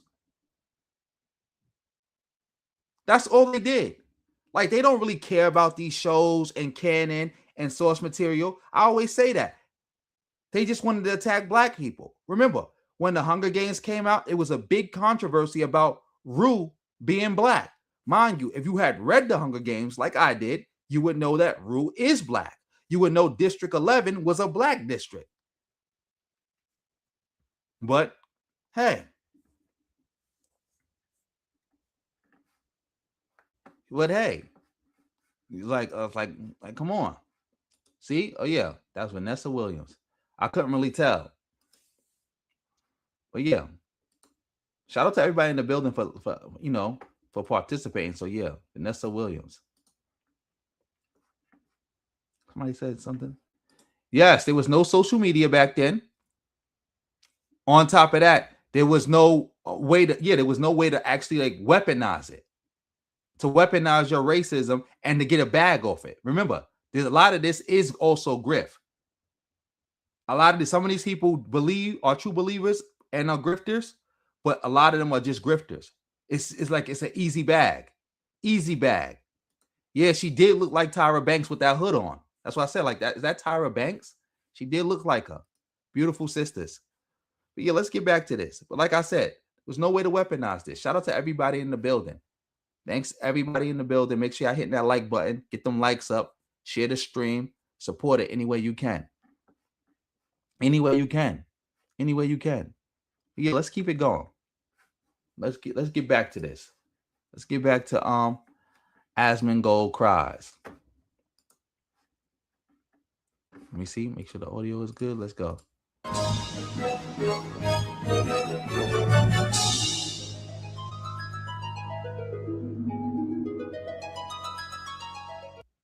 Oh, let's go. So we watched week 2. Let's get to day 6. The Odyssey's out. It's getting bad reviews. I saw it actually got a lot of good reviews. Wait, time out. Look at this. This video got over 1.4 million views. A bunch of weirdos on the internet hating on black people. You see how easy it is? How easy it is to make anti-black slop and get views, get money. Like, this is just easy work. Easy peasy. But yeah, let's keep it going. It has 99% on the tomato meter. Asmon tweeted, "I don't think it's a great thing that critics are able to preemptively manufacture a consensus on media like this, especially when this movie has so many hot-button social issues tied into it that critics refuse to address. Critics now offer propaganda rather than insight." So these... Can Stephen Fry, I think his name is Stephen Fry or Stephen Fry, can he like sue y'all for that? Like using his voice to read out messages? Like, come on now. Ridiculous. Are all critics, by the way. Yes, hot button social issues like the existence of trans actors. Wow. It's not up to you. It's not your decision to decide what people are allowed to and not allowed to have a problem with. These people think that they can tell you what you're allowed to dislike. What the fuck are we talking about? Cuties is still sitting at 87%. Yeah. So this was a movie that effectively sexualized underage girls and had 87% on the tomato meter. Ultimately, whether Paul wants to accept it or not, the existence of having a trans person playing a role in the Odyssey, this is controversial to people. Whether you think it should be controversial or not is not relevant. The same way having Helen of Troy played by a black woman is controversial. I think that you are manufacturing a consensus, because if you look at the amount of people that dislike the Odyssey trailer, they didn't like these decisions and they voiced that concern. John Lozamo says his Odyssey in Hollywood has been fighting for Latino representation. Let me see this person. Well, you know, it's always been a battle. I mean, you know, Hollywood is not the most accepting place. Even though we Latin people are 30 to 40% of the box office and a third of streamers, we're still not represented. We're the most underrepresented, aggressively underrepresented group in America. So that's been my Odyssey, to try to bring some parity. Check the comments here. Are a lot of Greeks excited about the Odyssey? Oh no. Oh no. Don't tell me it's on Reddit. Let me look at this. I think the vast majority of Greeks are very unimpressed with the movie, to say the least. Yeah, none. Oh my God. Not excited. Not excited. In Greece, we think the whole Odyssey thing by Nolan is just a parody at this point. The guy literally tried to upset a whole culture the way Ubisoft did on the Japanese with Assassin's Creed Shadows. No one, my husband's pissed at hell. Exactly. A bunch of incels crying about history. Because for you don't know, the game that they talking about upsetting a whole culture was about a black samurai. A black samurai that really exists. Some people are trying to play the semantic game and be like, well, he wasn't technically a samurai. Well, if he wore the, when you know, colloquially, when we say samurai, we mean somebody who wore the armor, had the katana, and went into battle. Just like knight. Knight was a title. So just because you had armor, you roll a horse, and you had a sword, didn't technically make you a knight. But yeah, how was they upsetting a whole culture by making a video game about an actual person who really existed? Like that's how bad the anti-blackness runs. Where you can make a video game. All right, we're not gonna create a fake black person to be a samurai. we're going to get a real black samurai from history and we're going to make a video game around him. How is that upsetting? It's only upsetting because, again, anti-blackness. But nobody was upset about The Last Samurai, which is a good movie. I like it. But at the end of the day is over. How can you be upset about actual black samurai that existed, but not upset about fake white samurai who never existed? Like, you gotta pick your struggle. Was casted by a black, pretty much erases that part of Greek history, and Greeks were never commingled with Africans during these times. Even today, Greeks are very prideful that their lineage hasn't been erased when they were under the Ottoman Empire rule. This movie is a big FU to Greek history and their heritage. We don't like that Hollywood uses our heritage to promote their woke agenda. But that's also a lie about blacks and Greeks not being mixed, not mixing and dealing with each other in ancient times. That's also a big lie. But yeah. Absolutely fucking based. So yes, Paul is being willfully obtuse, and yes, it is a hot button issue to have a black person playing Helen of Troy. It doesn't matter whether you approve of people's opinions, they still exist. And you don't get to just shame those opinions out of existence because they're uncomfortable or inconvenient for your worldview.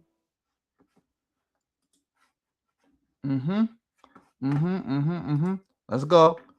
Last day before the movie came out. Let's go. This really looks bad. It does. It really, really, really looks bad. Now, I haven't seen the movie, so I'm not sure if this is real. Is that a body cam? Yeah, that's what people were saying. Watch this off stream, show a couple frames afterwards. Face. I launched 1,000 ships. Maybe not just 500.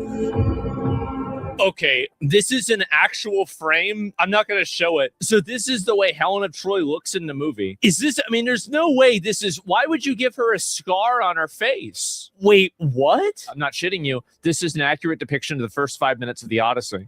This actually happens?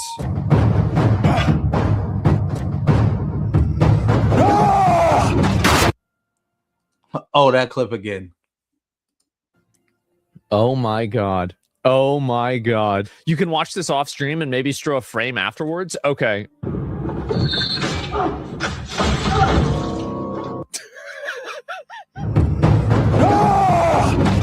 It actually is. How does this happen? How did it just get produced? Wait, that's real? That can't be real. That can't be real. Hey, let's keep it going. That's insane. They made the meme. I am going to look at the Odyssey review. This is on Metacritic. So it has an 89 score based off of critic reviews, and it has a 5.3 score based off of user reviews. Rotten Tomatoes is better. Yeah, Rotten Tomatoes, 96% and 97%. How do you have this big of a disparity? They review each review and wait a minute. They can delete reviews. The Woman King. So this has 99%. Wait, what? So they just delete reviews? How does anybody take this seriously then? Okay, The Woman King was rated a 6.9. So this isn't even remotely close to it. Like a 99 for a movie review is insane. Just for a bit of context, this random movie has a higher rating than Lord of the Rings. Let's look at some other movies. Fight Club, 96%.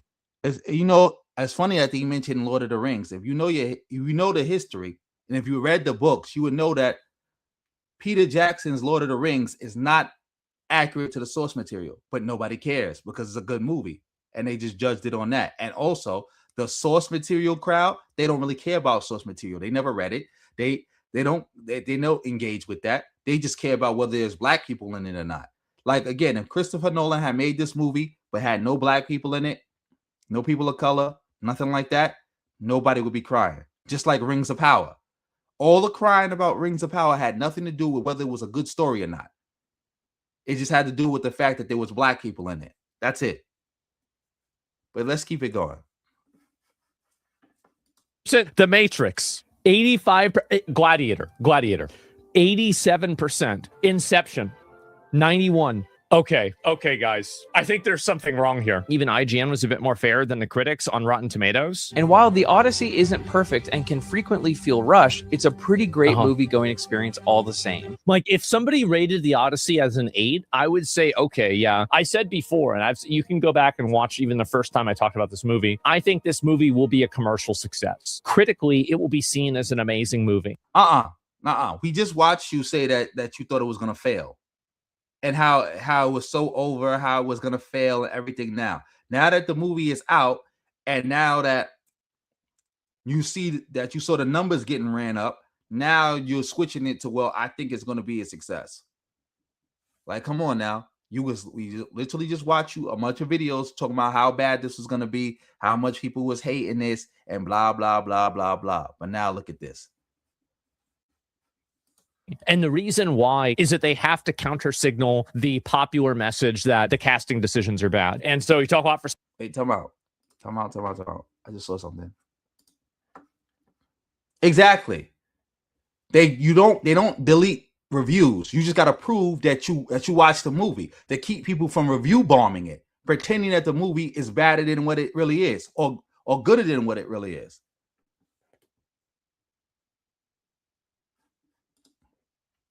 Shout out to McKinsley. I know it was black people, black villages in Greece during the Ottoman times, but they're gonna be like, well, that's different. That's the Ottoman times. You're talking about ancient times. Somebody calling me? I thought I had my phone on mute. But yeah, let's get back to this. Let me stop this. Hang up. Yeah, let's get back to this though. Shout out to Tabitha in the building. Shout out to Tabitha in the building. You already know a bunch of racist incels. That's it. Racist incels. True to the game. Shout out to Chocolate Lyric in the building. Chocolate Lyrics for you. Shout out to Benevolent in the building. Much appreciated. Thank you for the fire emoji. But let's get back to this. Someone hasn't even seen the movie. It's really weird. So what have I said so far that you disagree with? Movie being ideological capture. The movie was fine, not great. Definitely disagree. Why would you cast a black woman for Helen of Troy? Why would you cast a 5'1", 100-pound trans actor as a Greek soldier? Do you think that that's accurate casting? If they cast Ryan Gosling as Black Panther, would that be accurate? No, of course not. Well, why not? Black Panther, it's not like Black Panther's real. Is the character as obvious established as black? And what do you think Helen of Troy is? How do you not?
Oh my God. Sorry, y'all. The sound cut off. I am so mad. The sound cut off. Shout out to Red Pill Zulu for helping me reach my goal. Helping me reach my goal. Much appreciated. Thank you for the 20. But what I said was, as you heard what he said about, well, how come it's okay for a white character to be turned black, but it's not okay for a white black character to be turned white? The reason it's not okay is because of the historical context. Whitewashing is racist. That was a real practice that existed in Hollywood, where they would purposely turn black characters white. Like even going back to the long, I think it's the Lone Ranger. Yes. And even going back up to Andromeda. They would do this on purpose. It wasn't because they didn't know that those people were black. They didn't want to put black people in there because of racism. So if you were to do that, that would mean you're following in the footsteps of racists. Like, again, it's just that simple. Context matters. We not the same. Who did slavery? Who discriminated against who? All right then. All right then. Shout out to the visionary for coming through with the 199. Whole lot of ones beat a whole lot of nuns. You said they've been going after GTA 6? That makes sense. They ain't got nothing else better to do. They ain't got nothing else better to do but to be miserable. Because if you ask them, well, what do you actually like? Or better yet, have you actually watched or engaged in any of this content that you bashing? The answer is no. The answer is no. Yeah, let's keep this going. Let's see this. Helen Troy being black definitely. Oh, okay. Even if the movie is successful, I think that you can't make the argument that any of these casting decisions made the movie more successful. There are things that are successes that are held back. Up, Cope. Sound like Cope to me. This is Cope. This is Cope. By decisions that are made. Like, here's a good example. Would Grand Theft Auto 6 be better off if they weren't selling additional deluxe packs that had content in the base game that's locked behind it? Absolutely. Oh, see? Shout out to the visionary. Let me put you back up. Yeah, you had just said something about them going after Grand Theft Auto 6. And look, he just mentioned it. That's how true it is. Let's keep going.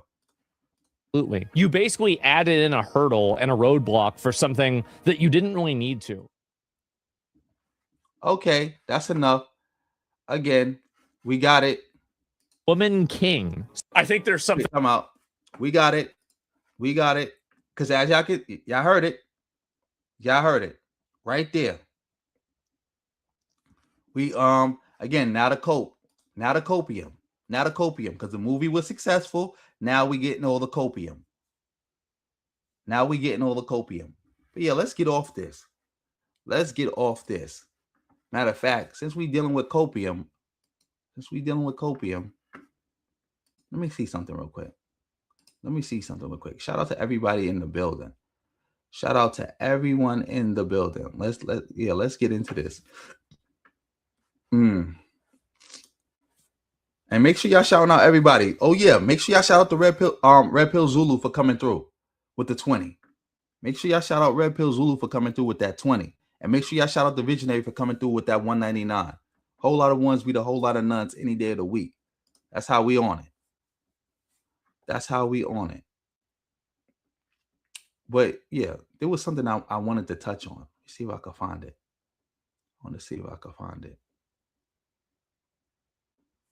Where is it? Let me see something. Matter of fact, we could go to that later. Let's see something.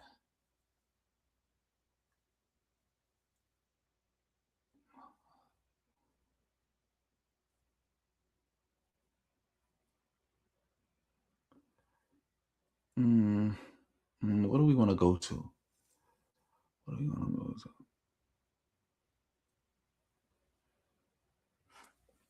Oh, let's see. Shout out to everybody in the building. That's what we're supposed to be going to. This bozo, Felipe Scott, Mexicano Phil, is talking about the Haitians. Let's see what this bozo got to say. Shout out to everybody in the building.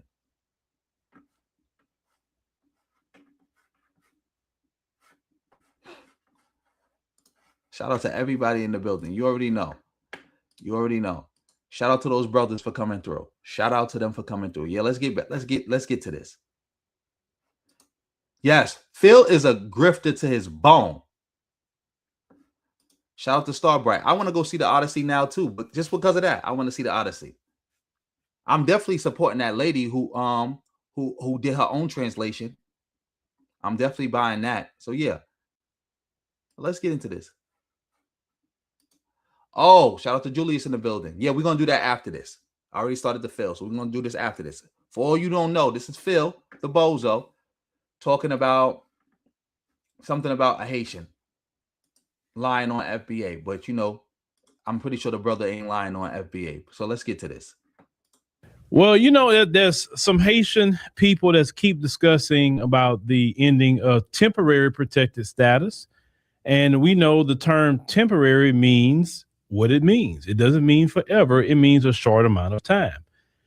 But a lot of people that came through temporary protected status have been here, some of them 10 years. The temporary status was not over. Trump artificially wanted to end it. There's no justification for Trump ending this other than racism, by the way. The status is there so people can be here until their situation gets better. The situation has not improved. That's all temporary means. Temporary as in that you get to stay here until the situation get better. So if the situation get better in 10 months, 10 years, whatever. That's what it means. 15 years, 20 years, 30 years, all on temporary protected status. And now the U.S. Supreme Court has said that the executive branch, which is the Trump administration, can end TPS. And Trump decided to end the TPS for Haitians and Syrians by July the 1st, which would be, at the film of this video, would be tomorrow.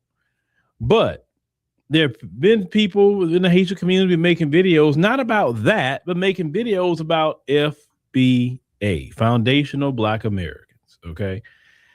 Foundational Black Americans. I like how he tried to throw Syrians in there too. He don't care nothing about the Syrians, and nobody's going after the Syrians. The Trump administration only put Syrians in there too to try to make it look like this was less racist, and that he's not just targeting the Haitian community because he hates the Haitian community.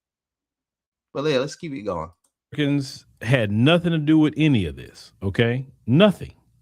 Only thing we did is Foundational Black Americans is just kind of, we're staying out the way. Hey, everybody do what they do.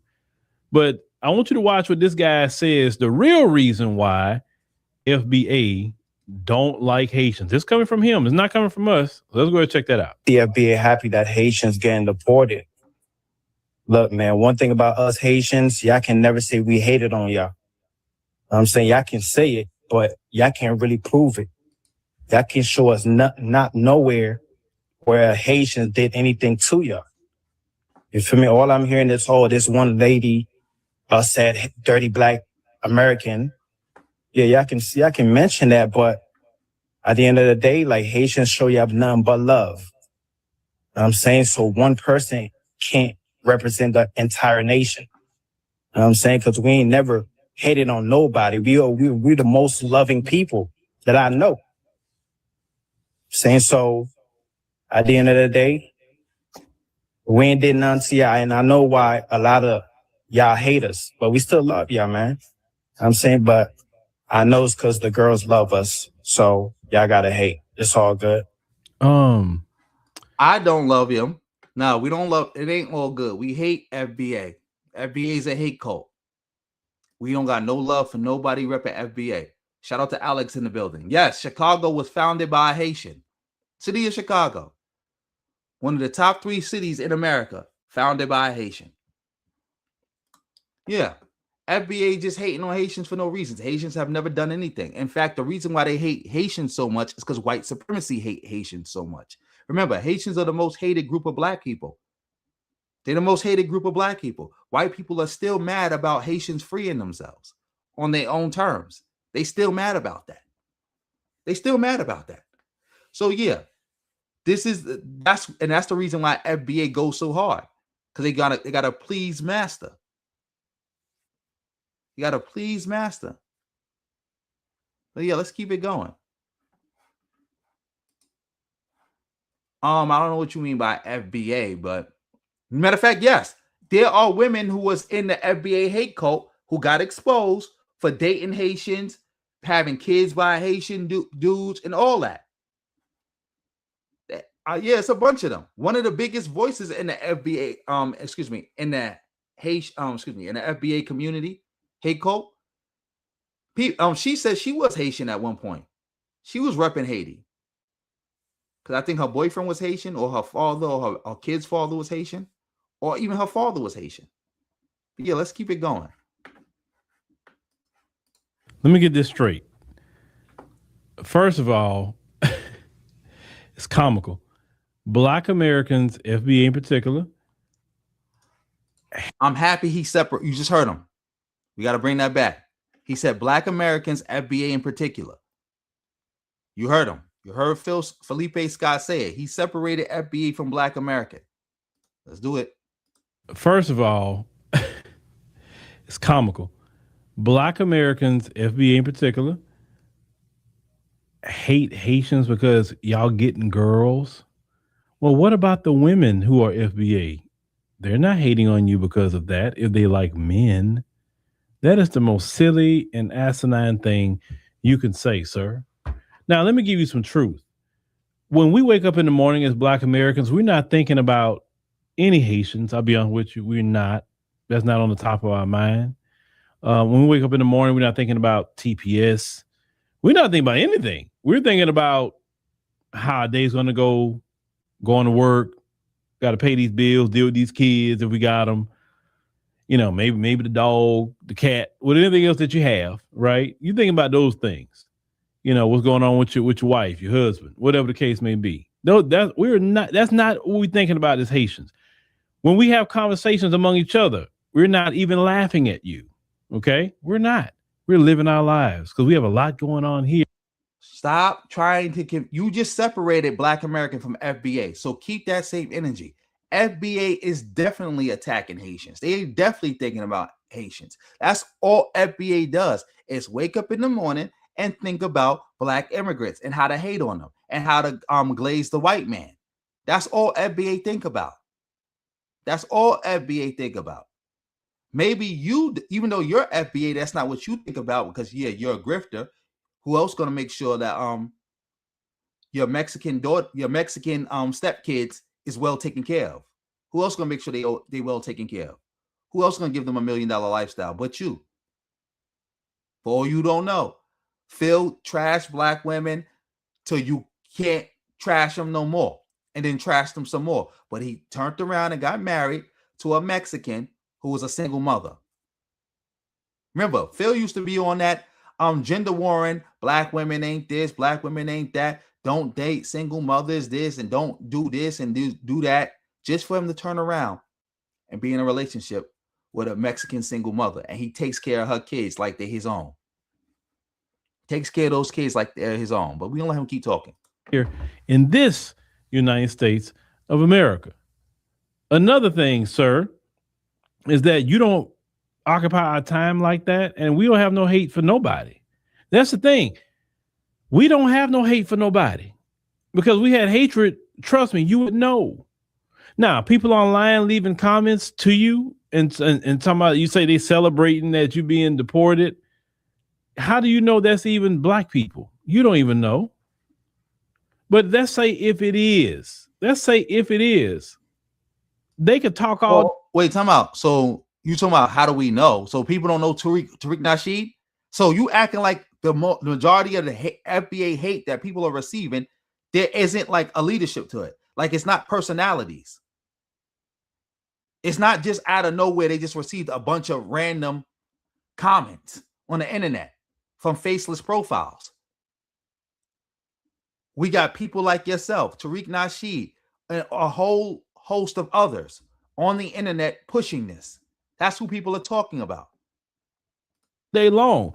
They're not going to be the one picking you up or your family up. They're not going to be the one putting you in ICE facilities. They're not going to be putting you on the planes to send you back to your homeland. We don't, as a community, have nothing to do with it. Why are we keep getting mentioned? You're mentioning because you're celebrating and you do have something to do with it. You think it ain't nobody who believe in who's FBA, who call themselves and identify as FBA, who didn't join ICE? You think it ain't people who call themselves FBA on the internet advocating for this? That's having something to do with it. There are people who voted for Trump just for this, just so they could be deportations. In fact, when people was bringing up that how Trump is anti-reparations, what did Yvette Carnell say? Immigration is more important than reparations. A bunch of people did this. So they are a part of it. FBA is a part of it. FBA is totally a part of this. Talking about this ain't got nothing to do with this. This is what I keep saying. The longer you be FBA, the stupider you get, the more slop you start putting out. This is low energy slop. This is low energy slop. Like, what is this? Like, what are we even watching right now? Like, some random black people who's saying things to you online. Remember, online, not at your home, not at your job, nowhere that can even affect you. Online. Let me tell you something. I know I'm gonna give you a secret. You can log out of that app and you won't even know what they say anymore. Matter of fact, you can even turn your comments off and you won't even hear nothing they gotta say. It's many ways to not even engage with FBA unless you're just trying to go through and see videos, okay, and they may pop up, but you could scroll, you can block, and that way they don't even come up in your algorithm anymore. You understand? There's many ways you don't have to even engage with any FBAs even online. So by your logic, why don't you do this with white nationalists? Why even engage with them? Why do you even talk to them? Why do anything? Why don't you take your own advice and then do that when it comes to white nationalists? Why don't you take your own advice and do that when it comes to white nationalists? Family, make sure y'all supporting the stream any way you can. But it's crazy you have more smoke for black Americans, but don't have no smoke for the white folk that's going to round you up and get you out of here. That's what I don't understand. Y'all, please help me understand this. Because like I said, I don't know everything. I'm still learning like the rest of you, okay? Maybe I got this thing confused, and so I'm reaching out for help. And what I'm asking y'all is this. If we are not the one as a community made the decision to end your TPS, if we aren't the people that's going to go round you up and put you in nice detention facilities and put you on a plane and get you back to your homeland, if we're not doing all of that, we're not the ones going to end your green cards. We're not going to end your work permits. Black Americans not going to do any of that to you. And you're worrying about some black folks that's tee-hee-hee, ha-ha-ha online than the folks that's going to do this stuff to you to really affect you. And now because of citizenship, birthright citizenship, if you got a kid and you on TPS, the kid can stay, but you can't. Unless you're taking your kid with you. And a lot of you probably not going to want to take your kid with you. So, sir, what are you talking about? I'm trying to figure this out. Exactly, 350 Yo. Why does FBA not do the same thing that they are advocating for? Why not?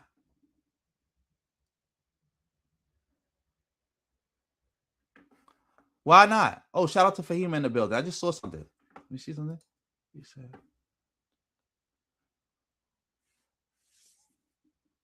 Exactly. Phil is even. That's why I said Phil himself is advocating for this. You talking about it like this is some faceless group of people that just hiding on the internet that you don't even know if they really black or not. Phil, on your own network, you advocate for it. You work with people who advocate for this. One of the reasons, again, y'all was pushing people to vote for Trump or not vote for Kamala was so stuff like this could happen. You are part of the problem. Mexicano Phil, Mexicano Scott, Felipe Scott, you are part of the problem. Shout out to Fahima in the building. Exactly. Tomatoes at Phil. Put your tomatoes up if you know that Phil is not making any sense. Not making any sense at all. Y'all so mad at some black people online that you don't even know if they're black, but even if they are, who cares if they're laughing? Who cares? Megyn Kelly just had an alt-right rant at y'all. Y'all not saying nothing about a rant that that Tariq co-signed, a rant that FBA co-signs. So what are you saying? Again, and if they can talk about Megyn Kelly, they can talk about you too. That's what Megyn Kelly said. She was cussing about y'all. She was saying, go back to, you say, even effing Haiti. That's what she was saying. She said y'all ruining the country. Y'all want to assimilate. She's saying all this stuff about y'all. And y'all keep making videos talking about FBA was laughing at us. FBA was talking about us. FBA this, FBA that. Oh my God. Like grow up. Address the people that really is going to do some harm to Haitians. Not some person online who you don't even know is not even. I mean, I can care less for somebody to say in a comment section. I don't know them people. You know how many people say stuff about me on any platform I'm on? I don't even see it half of the time. Be honest with you. Unless somebody really brings something to my attention, I don't see it. And if they say something stupid or crazy, I just block them. And that's it. It's no problem. I'm not sitting here make videos about this, but like y'all keep this is the second video that come across my desk where you but I'm still getting back to it. What you doing right now? Why are you not following your own advice? Why are you making a video about this? Why didn't you just scroll past the Haitian dude? Why didn't you just block him? Why didn't you just ignore him? The same advice you're giving him, why are you not accepting? Why have you not followed that advice? Why have you not put in block anything related to Haitians, Haiti, TPS? You could have did that, Phil. You could have did that. You could have did that. Like, make it make sense, bro. Why are you not following your own advice? Why are you not following your own advice? Matter of fact, bring this back a little bit. Let's see if he's gonna follow. Let's let him expose himself yet again. Problem. I'm not sitting here make videos about this, but like y'all keep this is the second video that come across my desk where you but I'm still getting back to it. So people hating on I guess black men in particular hating on Haitian men because of girl. Like you serious? Like no, I promise you, Black American men been getting women for a very long time, and they're gonna be getting women after you're gone. I promise you. And my thing is this, well, maybe you get you some good Haitian women, some women from the soil of Haiti that's full of your culture, full of your lineage, your soul. Women from the soul of Haiti. Again, also that soil stuff, that's white nationalist talking points with the terminology that they're using. They got that from white nationalists. You can't make this up. Bunch of bozos. And again, why didn't you go get yourself a good FBA woman from the soil? Why are you dating a Mexican? Inquiring minds want to know, when is Phil gonna follow his own advice? You talking about other people doing other things, right? About why don't you just go back to Haiti and get you a Haitian woman from the soil? Why you ain't go back to wherever you from? Because you from Texas, right? Why you didn't get yourself a FBA sister from the there's no sisters that are FBA. An FBA woman from the soil, from Texas. Why are you dating a Mexican? A Mexican with kids at that. Kids you taking care of. Do you take care of your own kids that good, Phil? Because I'm pretty sure you got kids. You got kids, other kids that you may have had with a black woman. Are you taking care of those kids? Are you funding their lifestyle? Are you funding their mother's dreams? Are you? Inquiring minds want to know. Inquiring minds want to know. Blood in your language. That's the women you're gonna be able to get, sir. Is get some good Haitian women and marry them good Haitian women. Because they need husbands. And take care of them. Provide all things you need to do as a man. Love your good Haitian woman. Honor her. Help her with your kids. Help her also clean the house. Don't just be laying around. Help her clean the house. Give her a break sometime. Take care of them kids. Let her have a day to herself sometime. Take care of that good Haitian woman when you're in Haiti. That's the women you need to be focused on about getting. It's them good Haitian women. Don't worry about what FBA got going on. We'll be in America minding our business and figuring this stuff out, whatever it may be. Okay. And you mentioned the woman that said dirty black American. I didn't play it because we all didn't seen that video. They said, oh, that's one person said, no, she wasn't the only one that made these little comments about black Americans. Look, how did you see the comments? You saying she not the only one. Well, how many comments have we seen FBA and Tariq Nasheed and people like yourself make about Haitians? How many times have Trump said things about Haitians and y'all co-signed it? Y'all defended it. But let's leave that alone. Why, Phil, did you not follow your own advice. Inquiring minds want to know why Felipe Scott didn't follow his own advice. Why when you saw the video, you ain't just skip past it? Why when you heard about the comments, you ain't just skip past it? Why you could have skipped past it. You could have skipped past it. Why didn't you skip past it? Why did you feel the need to watch it over and over again? Why did you feel the need to make videos about it? Why did you feel the need to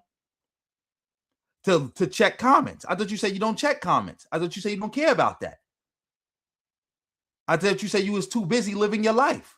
I thought that's the advice you was given, but you didn't follow it. You didn't follow it.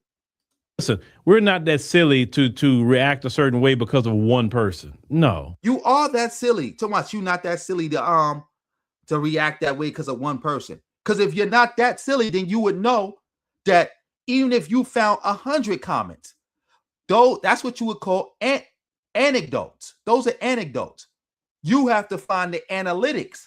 See, is there any analytics that Haitians don't like black people in America and think that they're the enemy and try to undermine them? Is there any analytics behind that? Because whether it was one video or 100 videos, that's all anecdotal. Where's the numbers? Where's the concrete numbers? Where's the tangible harm that you can prove? If you can't, then there's no justification for doing that. We look at patterns. Now, that white supremacist talk, we look at patterns. What's the difference? What's the difference? Matter of fact, I'm about to look at some patterns. Keep going. One person could be the stick that broke the camel's back, but that one person don't just get a reaction. No, then we'll tell you something, but that'd be the end of it. And even then, bro, we're not even talking about that girl. Like, now some people are like, hey, where's she at right now? They in the TPS. Where's she at? Yeah, everybody want to know where she at because we ain't seen her online or nothing like that since that video. But bro, y'all got way more issues to be dealing with, my bro, than worrying about what FBAs are doing, getting women. Like I said, get you some good Haitian women when you go back home. That's the women you need to focus on at this point. Actually, women would be the last my focus if I had, my TPS got revoked. Women would not be in my mind. But they cut off some wild cockamamie excuses about us. Like, Lord, we not the one that's gonna deport you, sir. Go talk. Yeah, that's enough of this. That's enough of this. Yeah, I was gonna, but my signal's starting to get a little choppy. So it's like I was gonna go to that, but before the signal completely cut out, we got to touch on the AOC thing. But yeah, this guy's a total bozo. Talk to them white folks. They the one deporting you. Yeah. We off this. Shout out to everybody in the building. Shout out to everybody in the building. Because I was about to do him like I did Tabitha Speaks. Where it's like, oh, y'all noticing patterns. That's the terminology you want to use. Pattern recognition. Okay, we're gonna notice some patterns together. We're gonna notice some patterns together. But shout out to everybody in the building. Shout out to everybody who supported the stream in any way they could, with a comment, with a reaction heart, with a thumbs up, with a cash app, with a super thanks, super chat, all that. Also, help me hit the goal, family, if you can. But let's see. Let's see. Let's see. Let's see. I think this is it right here. This is about the drama AOC is facing with the DSA. But yeah, let's get into this. Shout out to Automac in the building. Peace to you, bro. Thanks for the fire emojis. Shout out to AKW Beats for coming through with 10 jewels. Make sure y'all shout out AKW Beats for that. Whole lot of ones beat a whole lot of nuns. I don't know what 10 jewels is, but I'm thankful for it. Even if it was 1 jewel, I take it. I'll take it. Oh, shout out to RBG for the win in the building.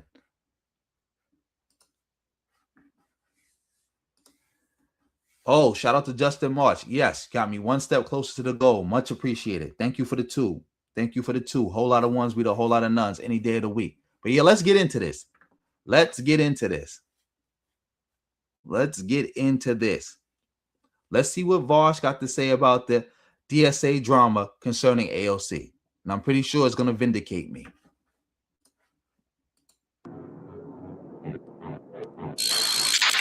DSA National Political Committee is behaving anti-democratically right now. They removed a one-member, one-vote poll on endorsing AOC because the DSA left knew that it would be resoundingly popular. They kicked it to convention, which is like the DSA Electoral College in 2027, which is insanely late.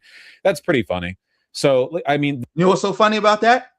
When a Democratic Party did something similar, not even as bad, something similar to Bernie Sanders, who is not a member of the Democratic Party, everybody started crying. Even though Bernie Sanders, nobody cheated him, and he was going to lose regardless. Nobody, y'all couldn't stop crying. In fact, that was one of y'all justifications for a lot of y'all Bernie boroughs to flip MAGA, to sit out the election. That was one of y'all justifications. Shout out to the Hood Mistress for coming through with 2 jewels. Much appreciated. Whole lot of ones beat a whole lot of nuns any day of the week. But as you saw it, right? Voss is making it seem like this is not a big whoop. It is a big deal. You know why it's a big deal? Because AOC is a part of the DSA. The DSA is purposely undermining their most popular member because they don't want her to be the face.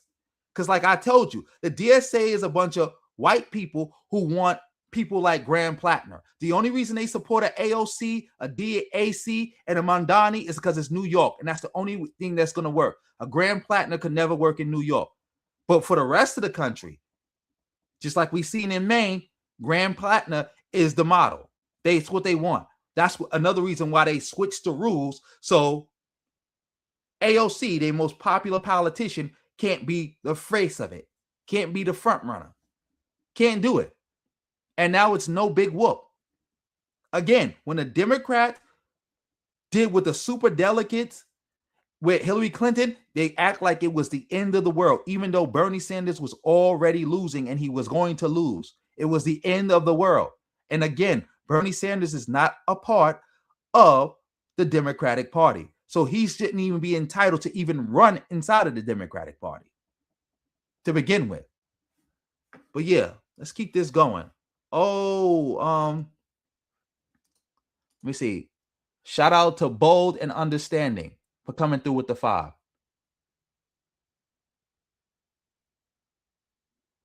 Yes, definitely noticed that. That's something I always brought up too, because a lot of them are mixed and they got a lot of anti-blackness in their heart, but they want to be able to express it without people attacking them. So they joined FBA, and all that anti-black vitriol they just directed at black immigrants. They directed at Africans. They directed at people in the Caribbean. That's how they get that off. But yeah, shout out to you for the 5. Family, make sure y'all shout out everybody who support the stream. Let's get back to this. The DSA left, from my understanding, is and always has been pretty insufferable, for the same reasons that like non-electoral leftists on Twitter typically have a bad understanding of the system that they're meant to be like playing off of here. At our convention last year, we voted to pursue a presidential campaign with the Left Labor Coalition and attached that as a poll that's supposed to go out to the whole membership. The NPC voted not to send out the poll to everyone. Not entirely true, the previous comment. DSA's National Political Committee voted on an all-member poll and presidential endorsement, routing the decision through chapter deliberation, potentially delaying it to the... Isn't this literally how the CIA is like tries to destroy left organizing by pitching? Look at this. Look at this. Conspiracy theory. He got a conspiracy theory. CIA. This ain't got nothing to do with the CIA. This got to do with the fact that the DSA is showing themselves. They showing who they really are. Everything to committee. Isn't this like literally the blueprint, like textbook? Just everything has to be deliberated, everything has to be debated, never just get through something or directly decide on it. Everything has to be like masturbated over.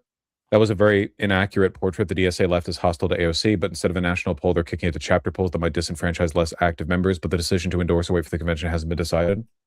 Can't we just do like one member, one vote? Head of NYC DSA is pissed.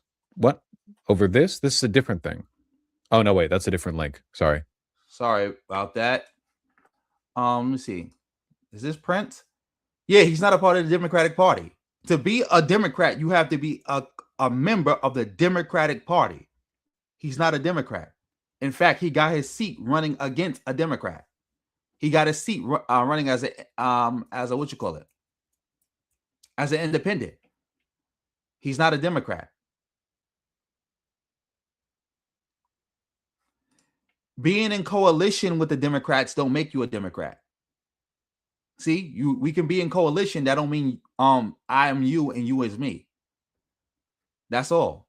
Like Bernie Sanders is definitely in coalition with the Democrats, but he is not a Democrat. Neither is AOC. AOC is not a Democrat. DSA's national leadership, the NPC, just voted to overturn our convention, took away rank and file's member to vote at all-member poll and presidential endorsement. The NPC is taking our members' rights away, while the NYC DSA members send them $2 million per year in dues. Man, organizing, huh? Woo! Of course they took away your rights because they never liked you. It was all lies. It was all lies. You honestly think the people who really are like the core of the DSA, these are a bunch of class reductionists. They don't care about New York. They hate New York. New York doesn't represent what their vision for the future. Of course, they're going to use y'all for the bag. Of course, they're going to use y'all for clout. But otherwise than that, y'all nobody. That's it. That's it. Shout out to Light Wonder for coming through with 10 jewels. Salute. Whole lot of ones beat a whole lot of nuns. I don't even know what that is. 10 gold coins. I take it. I take it. I don't even know what that is, how much that is. I take it. All support is good support. Anyway, family, thank y'all for helping me get closer to my goal. We only 7 away.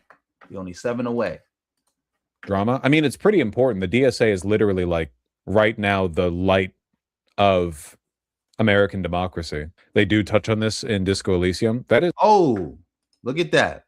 Light Wonder came through, and now he just used the word light. That's how true it is. But let's keep it going.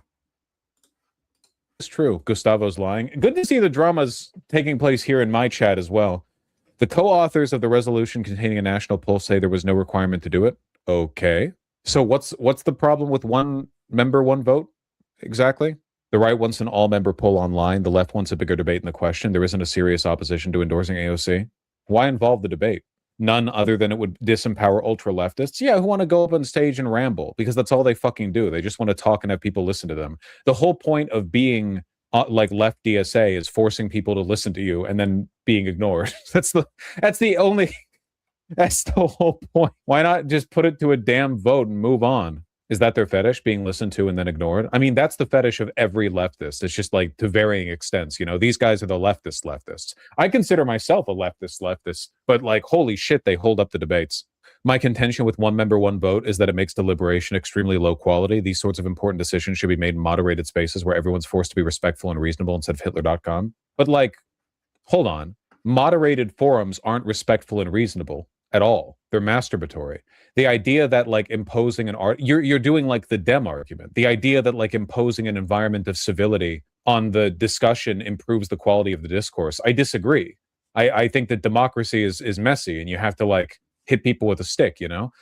I know a lot of like DSA left people seem like morally opposed to the project of politics, like convincing people, vote whipping, you know? It's circle jerky. It's like, what's wrong with vote whipping? Isn't that the point? Isn't that democracy? It's supposed to be a democracy. I mean, they're mostly vanguardists and tankies. Well, they're also ultras. So what's the difference between left and right DSA? Left DSA is more broadly anti-electoral, and right DSA thinks that God Empress AOC can lead us to the promised land. That's a bit of a mistake. It's a bit of a mischaracterization.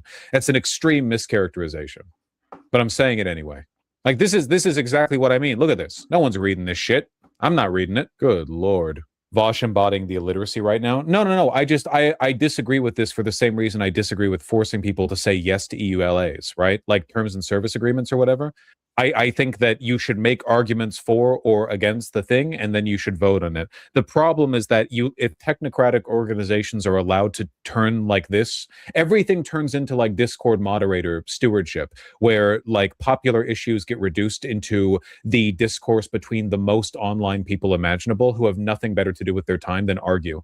Like stuff that would otherwise be settled very quickly and efficiently ends up getting relegated to nonstop discourse between people who have no lives and who genuinely just want to waste everyone's time because they want their tiny little micro niche arguments to be heard because it validates them. Well, that sounds about right with the DSA. Again, you lefties are like terminally online. Like, again, that's another thing. Y'all thought I don't know how these people thought that they was ever going to like collapse the country through accelerationism by being accelerationists. They was going to collapse the country, and then they was going to rule over it. It's going to like how did you think that was going to work? Can't even do basic things like this right. But shout out to Percy in the building. Salute. This is nonsense. I'm gonna let him keep going. Oh, shout out to Flavor Genuine in the building. Exactly, 350 yo, too diverse. And also it got to do with, like Voss said, it's a lot of losers who want to be heard. So they just wanna, you know, they want to drag it out. They want to turn everything into a Discord debate. Make everything Reddit. But let's keep it going. Make everything a comment section. The same type of people who email me and they send me like 80-page manifestos, and they're like, "Hey Vosh, I developed like a new theory of politics. Can you read this and let me know what you think? You're describing democracy?" No, I'm describing the death of democracy. Democracy is a public project. What I'm describing right now is a masturbatory like internet forum argument between a subset of the population that enjoys arguing more than they enjoy outcomes. That's not democracy. Having to keep up with this on top of your DSA working group and local chapter obligations and everything else going on in your life is unfortunately a burden that comes with being a member, because if you don't show up or weigh in on the national level stuff, you see the territory, which is why making everything overly complicated is anti-democratic, because it forces out the people who might have good opinions but who don't have the fucking time to spend 80 hours every week, like following the incredibly niche, microscopic details of the discourse, you know? Yeah, that does make sense. Prince, you said what he mean by micro niche. The niches, like people like have niche issues. Like maybe somebody wants to like, let's talk about how we gotta protect squirrels or something like that. Like something small. Something like minute, something small, doesn't even like really even matter. Who cares? It's like what's a good example?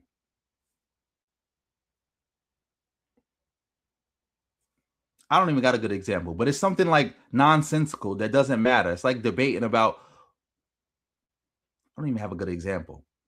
Let me see. Yeah, I can't think of a good example because it's so stupid. It's like time wasting. It's so stupid and it's so like time wasting. It's like, imagine we having a conversation about I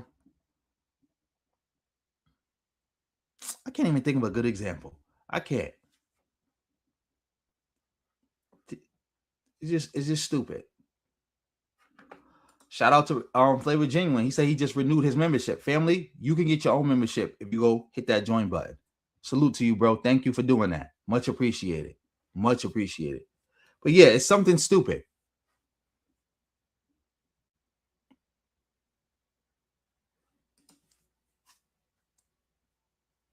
Yeah, it's like a niche issue. It's like debating like what kind of red, like what shade of red, something nonsense, and about the meanings associating with the red or whatever the case may be. Like, well, just something, just nonsense.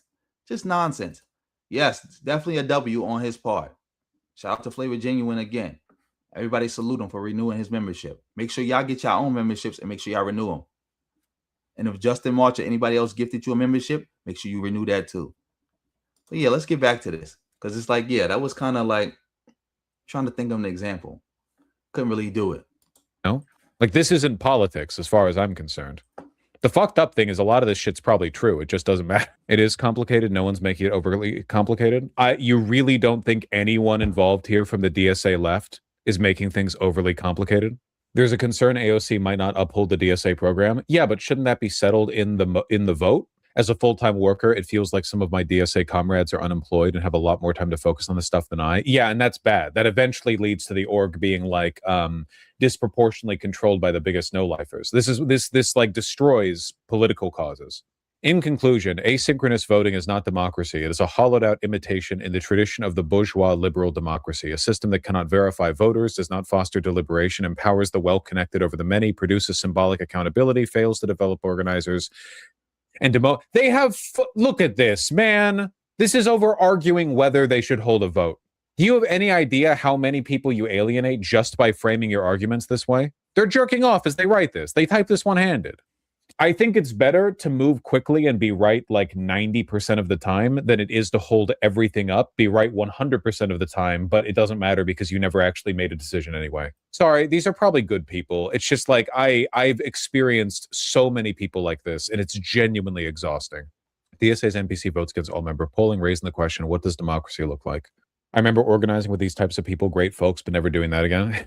On Sunday, the DSA's leading body, the National Political Committee, voted against a proposal to send out a non-binding all-member poll. Like, why vote against a non-binding poll? Is it really that bad? Is it really that bad to at least collect the data on what people want? To gauge whether the organization's membership supports pursuing a national endorsement in the upcoming presidential election. It really feels like the only reason you would prevent a non-binding poll from being sent out is if you want to ignore the reality that most people in the DSA are in favor of supporting AOC. Like, they don't want to expose the fact that their position is unpopular. So instead, everything has to go through like a year of deliberation before we eventually reach the same conclusion anyway. A question that in practice revolves around endorsing the insurgent Democratic Congresswoman, DSA member, and 2028 hopeful AOC. Instead, the NPC approved a proposal centered on chapter-level voting that will require additional deliberation before an organizational decision's made. DSA staff member Michael Grichowski remarked that they have, quote, never seen this many members registered for an NPC meeting to observe Sunday's meeting, a measure of how central the endorsement question is to organization's political life.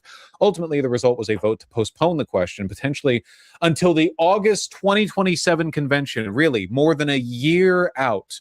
Oh yeah, no, we'll send out a non-binding member poll on whether or not people are interested in supporting AOC. Let's do it after AOC could potentially start a race. Jesus Christ. Yep.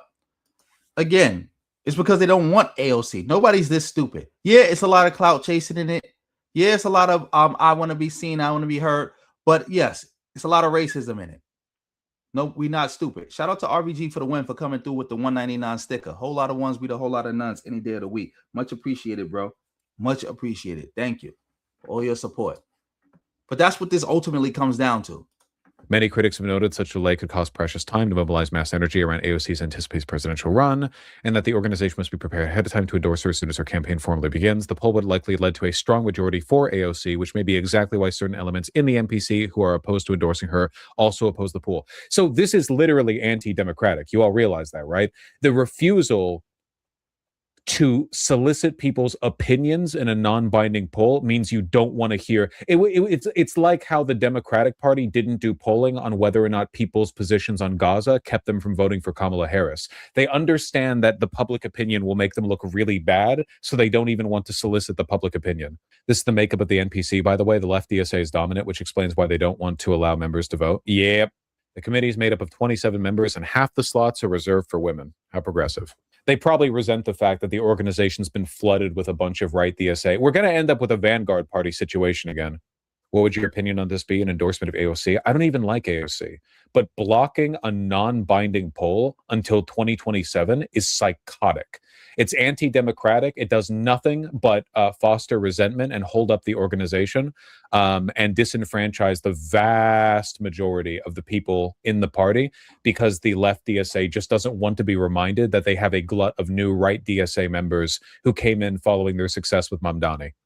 Like, obviously, people who joined DSA after Mamdani's election are going to be largely right DSA because they just saw an example of political participation in the electoral process being hugely effective. They did not block a poll. They blocked a poll being sent by email. Instead, the poll will be administered by chapters. Why? Yep. Of course they sabotaging them. Like I said, was going to happen. They are the enemy, bro. They are the enemy. And you're right. He's the least racist lefty. Least racist.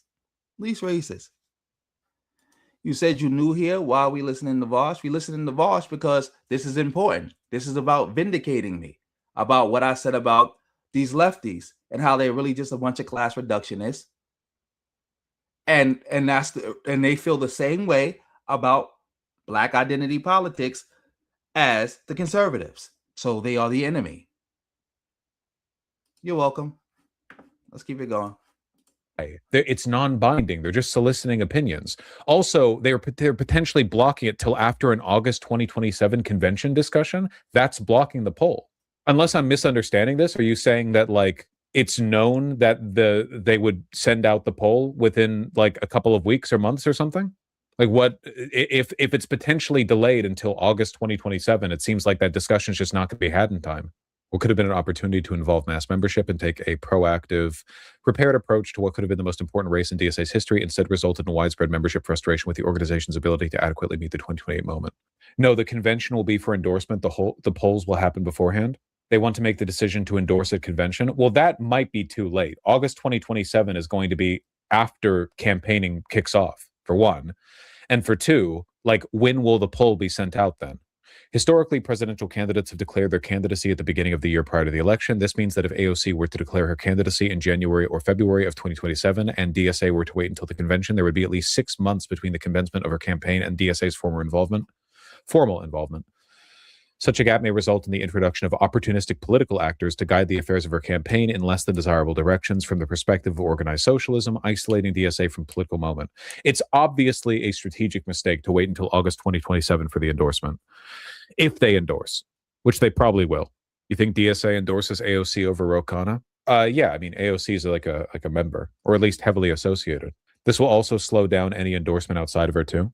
Like, I do not think there's any real reason for blocking the non-binding poll except ignoring the writing on the wall that the right DSA is the overwhelming majority in this case. Caucuses like Bread and Roses also voted with the left because, unfortunately, the right-wing caucuses are just as obnoxious as the left. They went crazy over this vote. But what's wrong with just having the vote? Like, what's the argument against the vote? Okay, sorry. I know we just ignored a bunch of arguments against the vote, but I think that the format with which these arguments have been presented is evidence to the point that the vote should be held. I think this is a kind of tedious, like, death by... Yep. This is the lefties who I'm happy I'm covering this because I wanted to show people. This is my whole point. Those lefties that y'all follow behind, some of y'all black lefties that y'all been following behind, this is who they really are. You sacrifice black people for no reason. Because a lot of you black lefties was trying to follow behind these white lefties. That's why you didn't support what's her name? Hillary Clinton. This is why you didn't want to support and vote for Kamala Harris. Same thing with Hillary Clinton. And now look at us. 160 years of black progress went up in smoke. And what do we have to show for it? This. Shout out to Starbright for coming through with 30 jewels. Much appreciated. Much appreciated.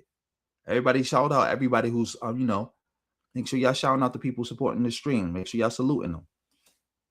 Yeah, let's keep it going. Liberation style approach to internal politics that proves the point that the only real reason you would want to block the poll is because you want your intellectual masturbation to take political priority and get social accolades over the reality that most of the people in the DSA would support the endorsement of AOC. Spiritually Israeli. Okay, hold on. A reminder of how the DSA right is being shitheads? What do you mean? The DSA right? AOC got a higher percentage of the vote in her primary than this year's DSA endorsement vote. How is this the DSA right being shitheads? Over 1,000 DSA members have signed on to tell the NPC they want a voice in how and who DSA endorses for president in 2028. I'm not a DSA member, but I co-sign. So do the DSA right see AOC as a god empress? Listen, we're not talking about her endorsement right now. We're talking about an internal poll that would be used to see how many people inside the DSA support AOC. It's non-binding. It's not an endorsement. The only reason, like, polling data is really, really, really important for longitudinal reasons, if nothing else. You want to see if people's opinions change over time. Like, it might be useful information if right now, like, 85% of DSA supports her, but like 6 months from now, 75% supports. That's important information. It's a non-binding poll. It should be held. I don't care if it's held over email asynchronously. Like, that does not, it's anyone who's a member of the DSA, as far as I'm concerned, is qualified to share their opinion here. Like, this is exactly what I mean. Okay, so I'm going to assume a left DSA member right here who's saying that the reason they don't want to hold that poll is because they don't like AOC. It's fine to not like AOC. I don't like AOC, but blocking the fucking non-binding poll is not how you do that. Like, you're not arguing. See.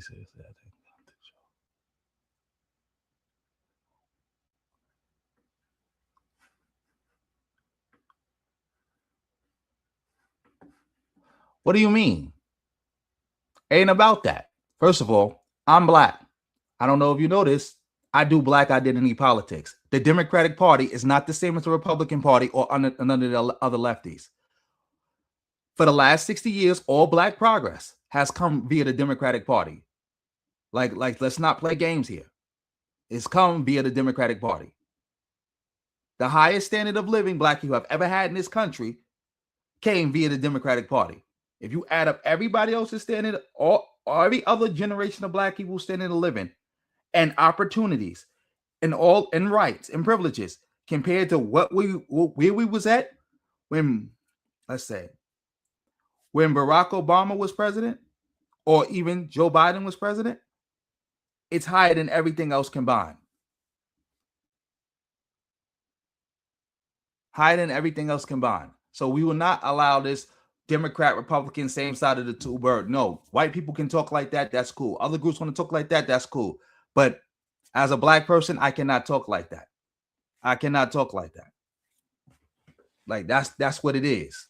Like no, he didn't. No, he didn't. And again, he wasn't president. Like, see, this is nonsense.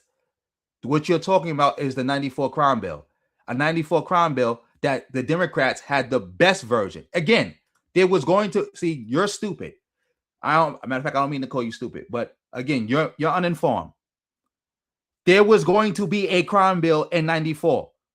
The Republican option was 1,000 times worse than the Democratic option. On top of that, black people supported it.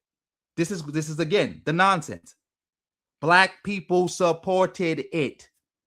The super majority of black people supported the 94 crime bill. Okay, I guess I could put you on timeout because you're saying I'm mad, but you're stupid. I'm definitely calling you stupid now. Because again, you're missing the point. It doesn't matter.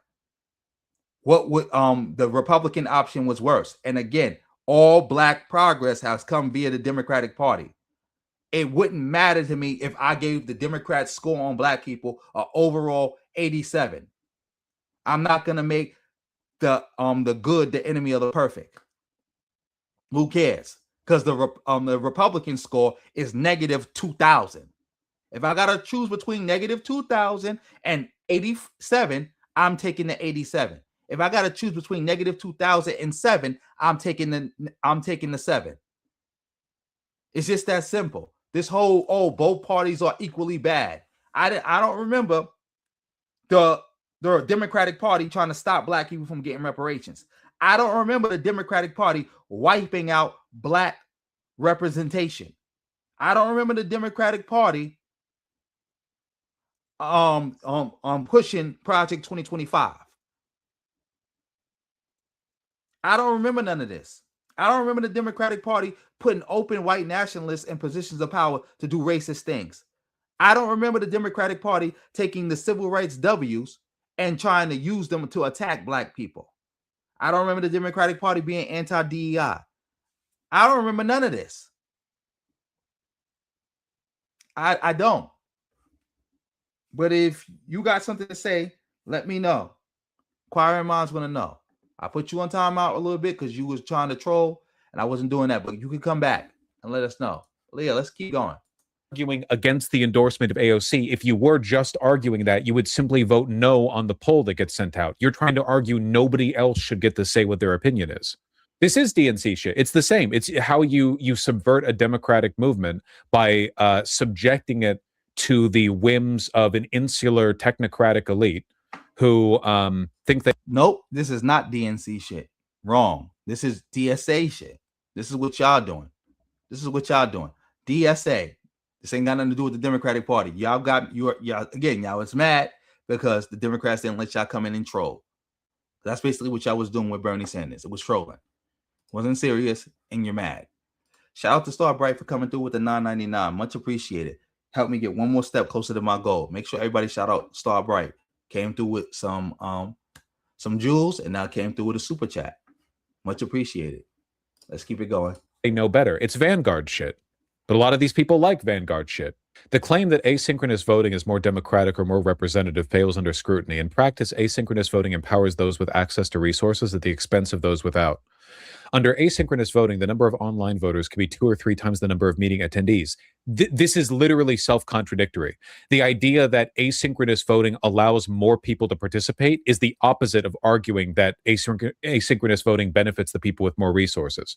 Winning requires aggressive vote whipping by political insiders, text calls and messages reaching isolated members. This is as opposed to a fucking year-and-a-half postponed Democratic forum where only the people who show up and deliberate get their voices heard. They're literally against vote whipping. They're just against democracy. How they think this is a good argument. This is what I mean. If I hone in on one point and this one point is insane, I'm not going to take the whole document seriously. Intellectual masturbation. The idea that it is more populist to not hold a non-binding poll, but delay a year and a half and subject everyone to hours and hours and hours of in-person deliberation, and this somehow involves more people and is more democratic than just letting people do a non-binding poll, ridiculous. As Francis R. puts it in The Call, fuck off. They're afraid of right DSA vote whipping. Dog, the right DSA wouldn't even have to whip votes. They're already in the majority. On this issue, people will support AOC. That is where the numbers are going to go. The reason they're holding is because they know they're going to lose. The biggest red flag for me is that any one of these positions, when they signal they feel they know what's best for people in the org better than the people do, it's all over shit like this. The dripping, arrogant contempt of somebody who thinks that they're smarter than the people who disagree with them. Now, look, there's nothing wrong with thinking you're smarter than people who you disagree with. I think that all the time. But if you're trying to hold up a non-binding poll, hold up just a show of support, oh, no. You're not ready to tell the world how you feel about this issue. We need to wait a year and a half to like really make our case. No. Vote whipping? That's anti-democratic. Yeah, no, you can feel the contempt, which is counter to the interests of this organization. Milo 808, watch me add. Watch me double it. Double it, give it to the next guy. Double it, give it to the same guy. The polls are still happening? Okay, but like what? Chapter local? Why not a national poll? It would be a national race. AOC would be a national candidate if she ran for president. Why not just do an email poll? It's just chapter polls that won't take till 2027. Yeah, but they're still holding it up. Why chapter polling? Why not just do a national poll? Trying to claim election security issues, literally GOP argument. Is email voting secure? It's fine. I don't get it. Is your critique of AOC that she's too young? Can you elaborate? What? You watch my streams often enough that you know perfectly well what I dislike about her. Quit trying to bait my attention. The org doesn't seem to believe in centralization. If the org is serious about potentially committing its resources to supporting a presidential run, it will need to be centralized. It will need to run as a national organization. We can't do this chapter leadership bullshit when we're talking about supporting a presidential candidate. This is actually so retarded to make me reconsider want to join support the DSA. Then you're being retarded. The idea that like you see the most promising democratic political organization in America and you see some infighting and you're like, well, steering clear of that, I'm going to just do nothing then, when you could join it and be part of the good half of the movement. Come on, the loser mentality. Sorry, not to be like me or whatever. It's just that sentiment really pisses me off.